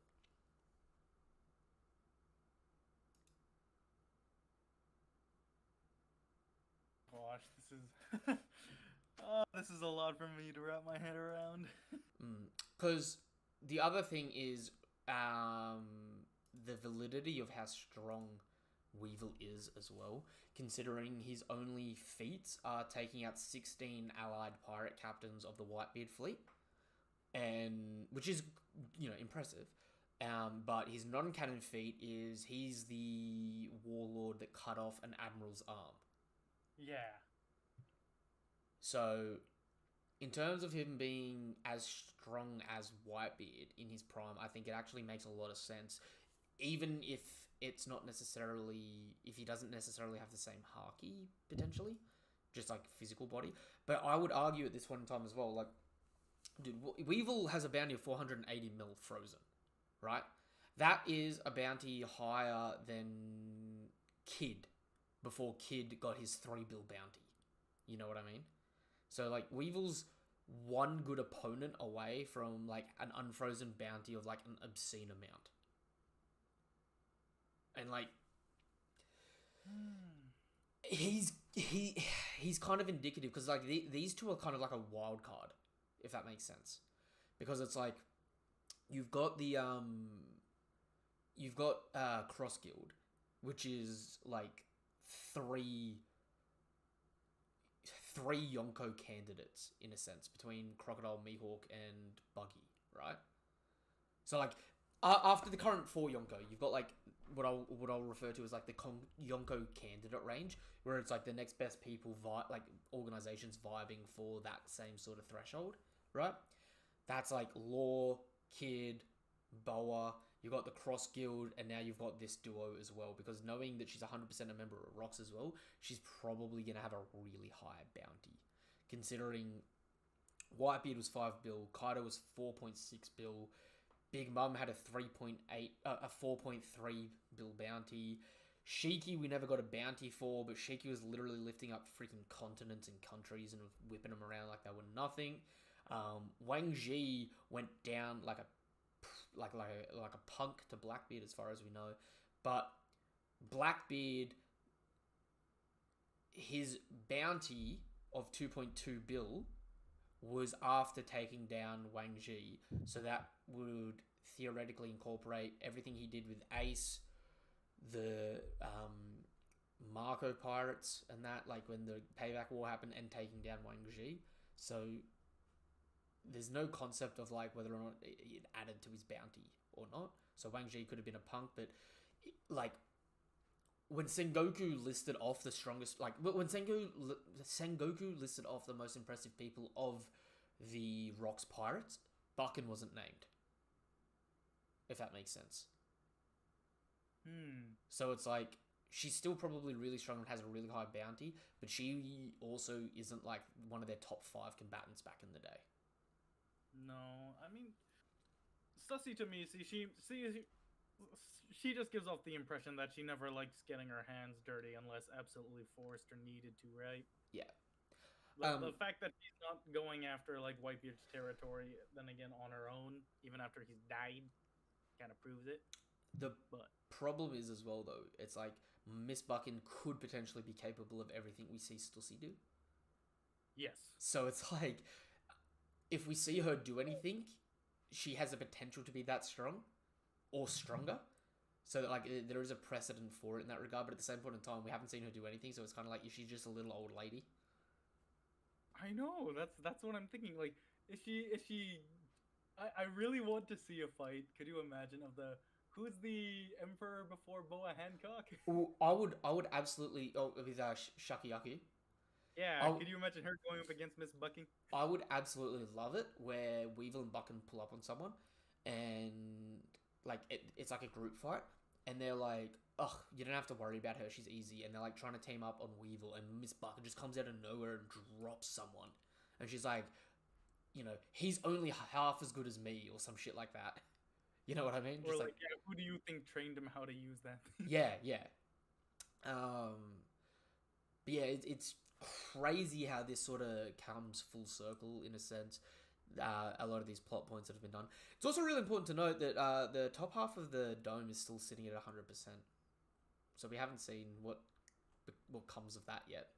So I'm half expecting that the top dome is just literally gonna be a because it's an island cloud. It's just gonna be able to fly away, which would be interesting. Very interesting. This was a huge chapter, guys.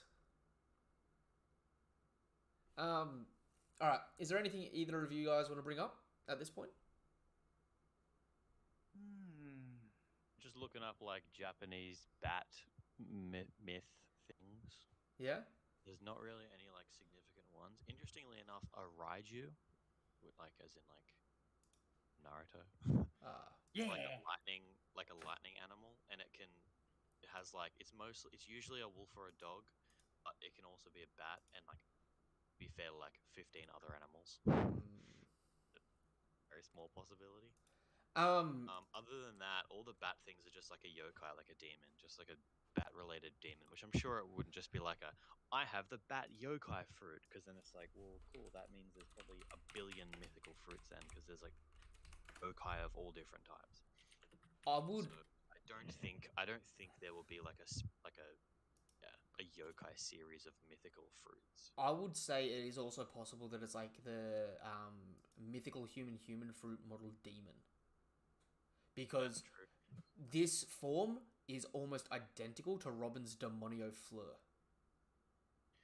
Because like, so the thing is that so the reason I started looking this stuff up was because I realized that like Asian folklore for vampires is vastly different to ours.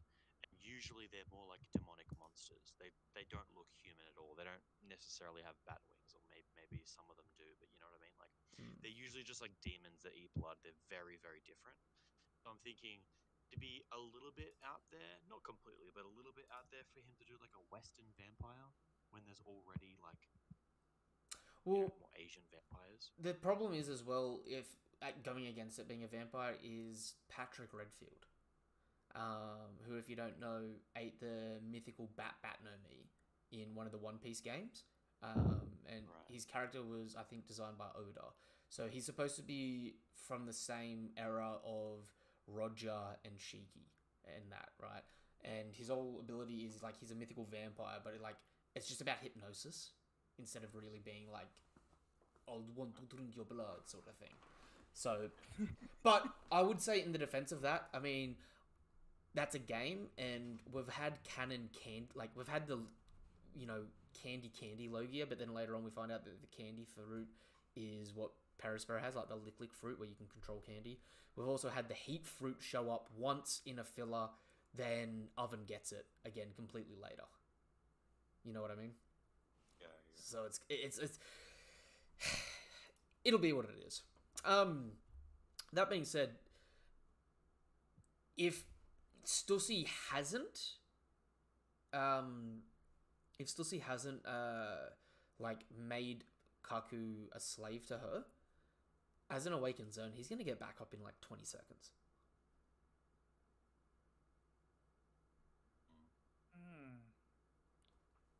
So if he doesn't go against Lucci, which I think part of the reason why I really wanted to go against Lucci is Lucci's experiencing betrayal here for the first time, and if you look at it, right, he's experiencing what he put the Straw Hats through at Ennie's Lobby in Water 7, right? Well, one thing that happened at Ennie's Lobby in Water 7 is Luffy had to fight Usopp. You know, Captain versus their big nose crewmate. It'd be a bit of poetic karma for him to have to fight his big nose crewmate.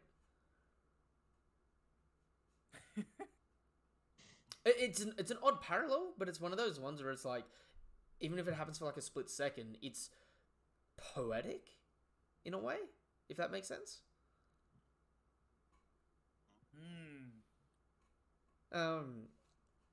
Again though, just looping back, like, so, dude, the world government is bullshit. Do you know how bullshit the world government is? Right? How many Awakened Zones were there on Kaido's crew?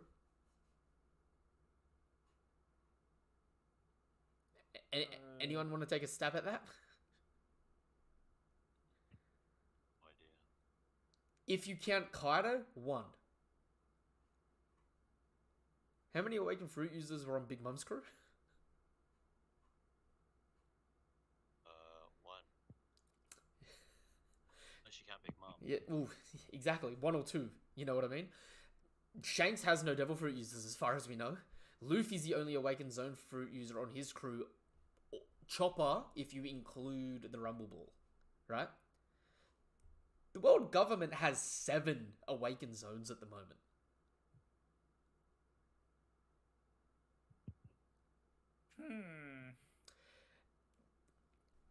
I'm just saying, they've got a monopoly. They're doing something right when it comes to making people strong enough or making people able to awaken their zones. Even if it's just a sheer number game. That's true. Because, like, I don't know what they did to Gaku, right? But if he can master his Devil Fruit enough in a year and a half to awaken his zone, bitch, Sabo's going to be coming out with some ridiculous power buffs after a month of training. Because Sabo has a hell of a lot more potential than Kaku. Okay. I'm just saying, like, at this point in time, if it's like, they've removed the idea or the premise that you need to have your fruit for a long time to awaken. You know what I mean? So there is something that you can physically do to, like, push yourself to the point of awakening.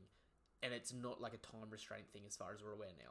So it's like, anyone in the series, no matter how young or old or when they got their fruit, can potentially be an awakened user now.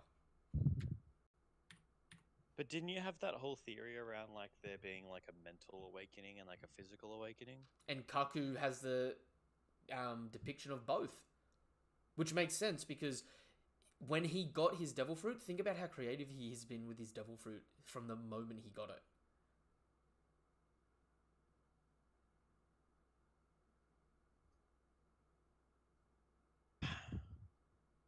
Problem with that is I don't think if that theory is the case where there's like a mental and a physical, I don't see him mentally awakening it. But this is mentally awakened. Because To if mentally awaken it, you would need to be very giraffe-like. He's a literal assassin who goes around murdering people. Yeah, I know. Like, and I know that's he's not weird. walking around eating But- leaves from trees. But I will say at the same point in time, remember his whole thing pre-time skip was like, I love giraffes. They're amazing. He's just such a simp that he awakens. Yeah, dude, like, he may have just been, like, physically capable of, like, because if you don't mentally awaken, you end up like Monster Point Chopper and the Impel Down guards. Yeah?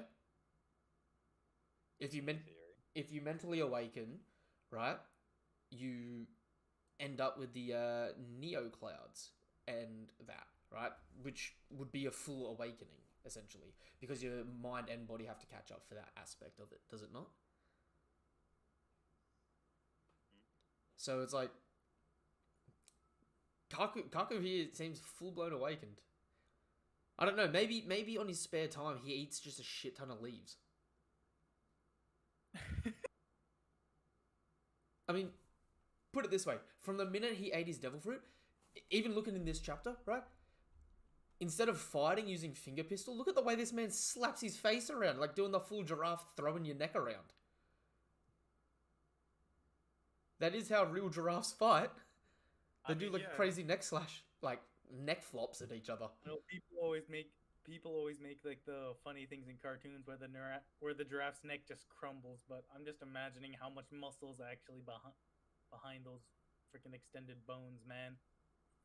I tell you what, it leaves me a little bit panicked because, like, if you give someone that's got to the point where they're like they've mastered life return and then give them a Devil Fruit, seemingly, it's like, dude, that dude could awaken in like a year flat by the looks of it at this point. Because obviously this isn't the first time Kaku's awakened his fruit, seemingly, since he just like jumped straight into the form, right? So it's like he did this before this point in time at some point, you know what I mean? In fairness, like awakening a normal zone is probably considerably easier. Oh yeah. No, I don't doubt that. I would say awakening a zone is probably the easiest type of awakening you can achieve. No, I think awakening like especially something like the giraffe one where it's not like cannibal, it's like a because the thing is like obviously like awakening like a mythical zone would be so significant. I would say it in order of easy to hardest, zones are the easiest, then paramecias, then I would put Logias and mythical zones at a tie at this point. I know we haven't seen a Logia awakening. I would just say in terms of difficulty, it's like not only would you have to like it feels like one of those weird things where it's like mythical zones are almost better than a Logia in a way. So it's like a mythical zone would be like almost having parity with a Logia, and I feel like a Logia's awakening is probably more useful than an awakened mythical zone, but an awakened mythic like a mythical zone is rarer than a Logia. You know what I mean? Yeah. So it's like it should be as hard, if not harder, to awaken. God, I was so tongue twisted then. That was embarrassing.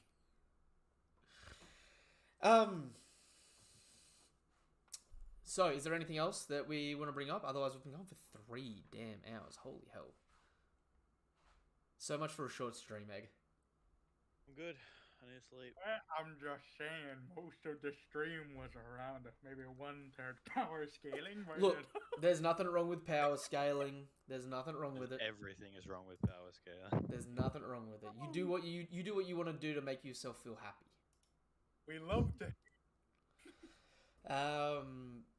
All right, wonderful. Well, we'll wrap the stream up there. Chapter 1072. That was a great chapter. Heaps of crazy stuff to talk about. I'm sure we're going to be able to do some other streams. I'm working away this week, so all my videos this week are already recorded. So I'm not going to be able to stream through the week. But it would be really good to maybe get some midweek streams going, talking about stuff that isn't the chapter, just talking about random shit going forward. But we'll see how we go. Yeah, we should. That being said, nothing but love, nothing but respect. Peace. Have a damn good day, guys. You want to say goodbye? Peace. Bye. All right, and let's go.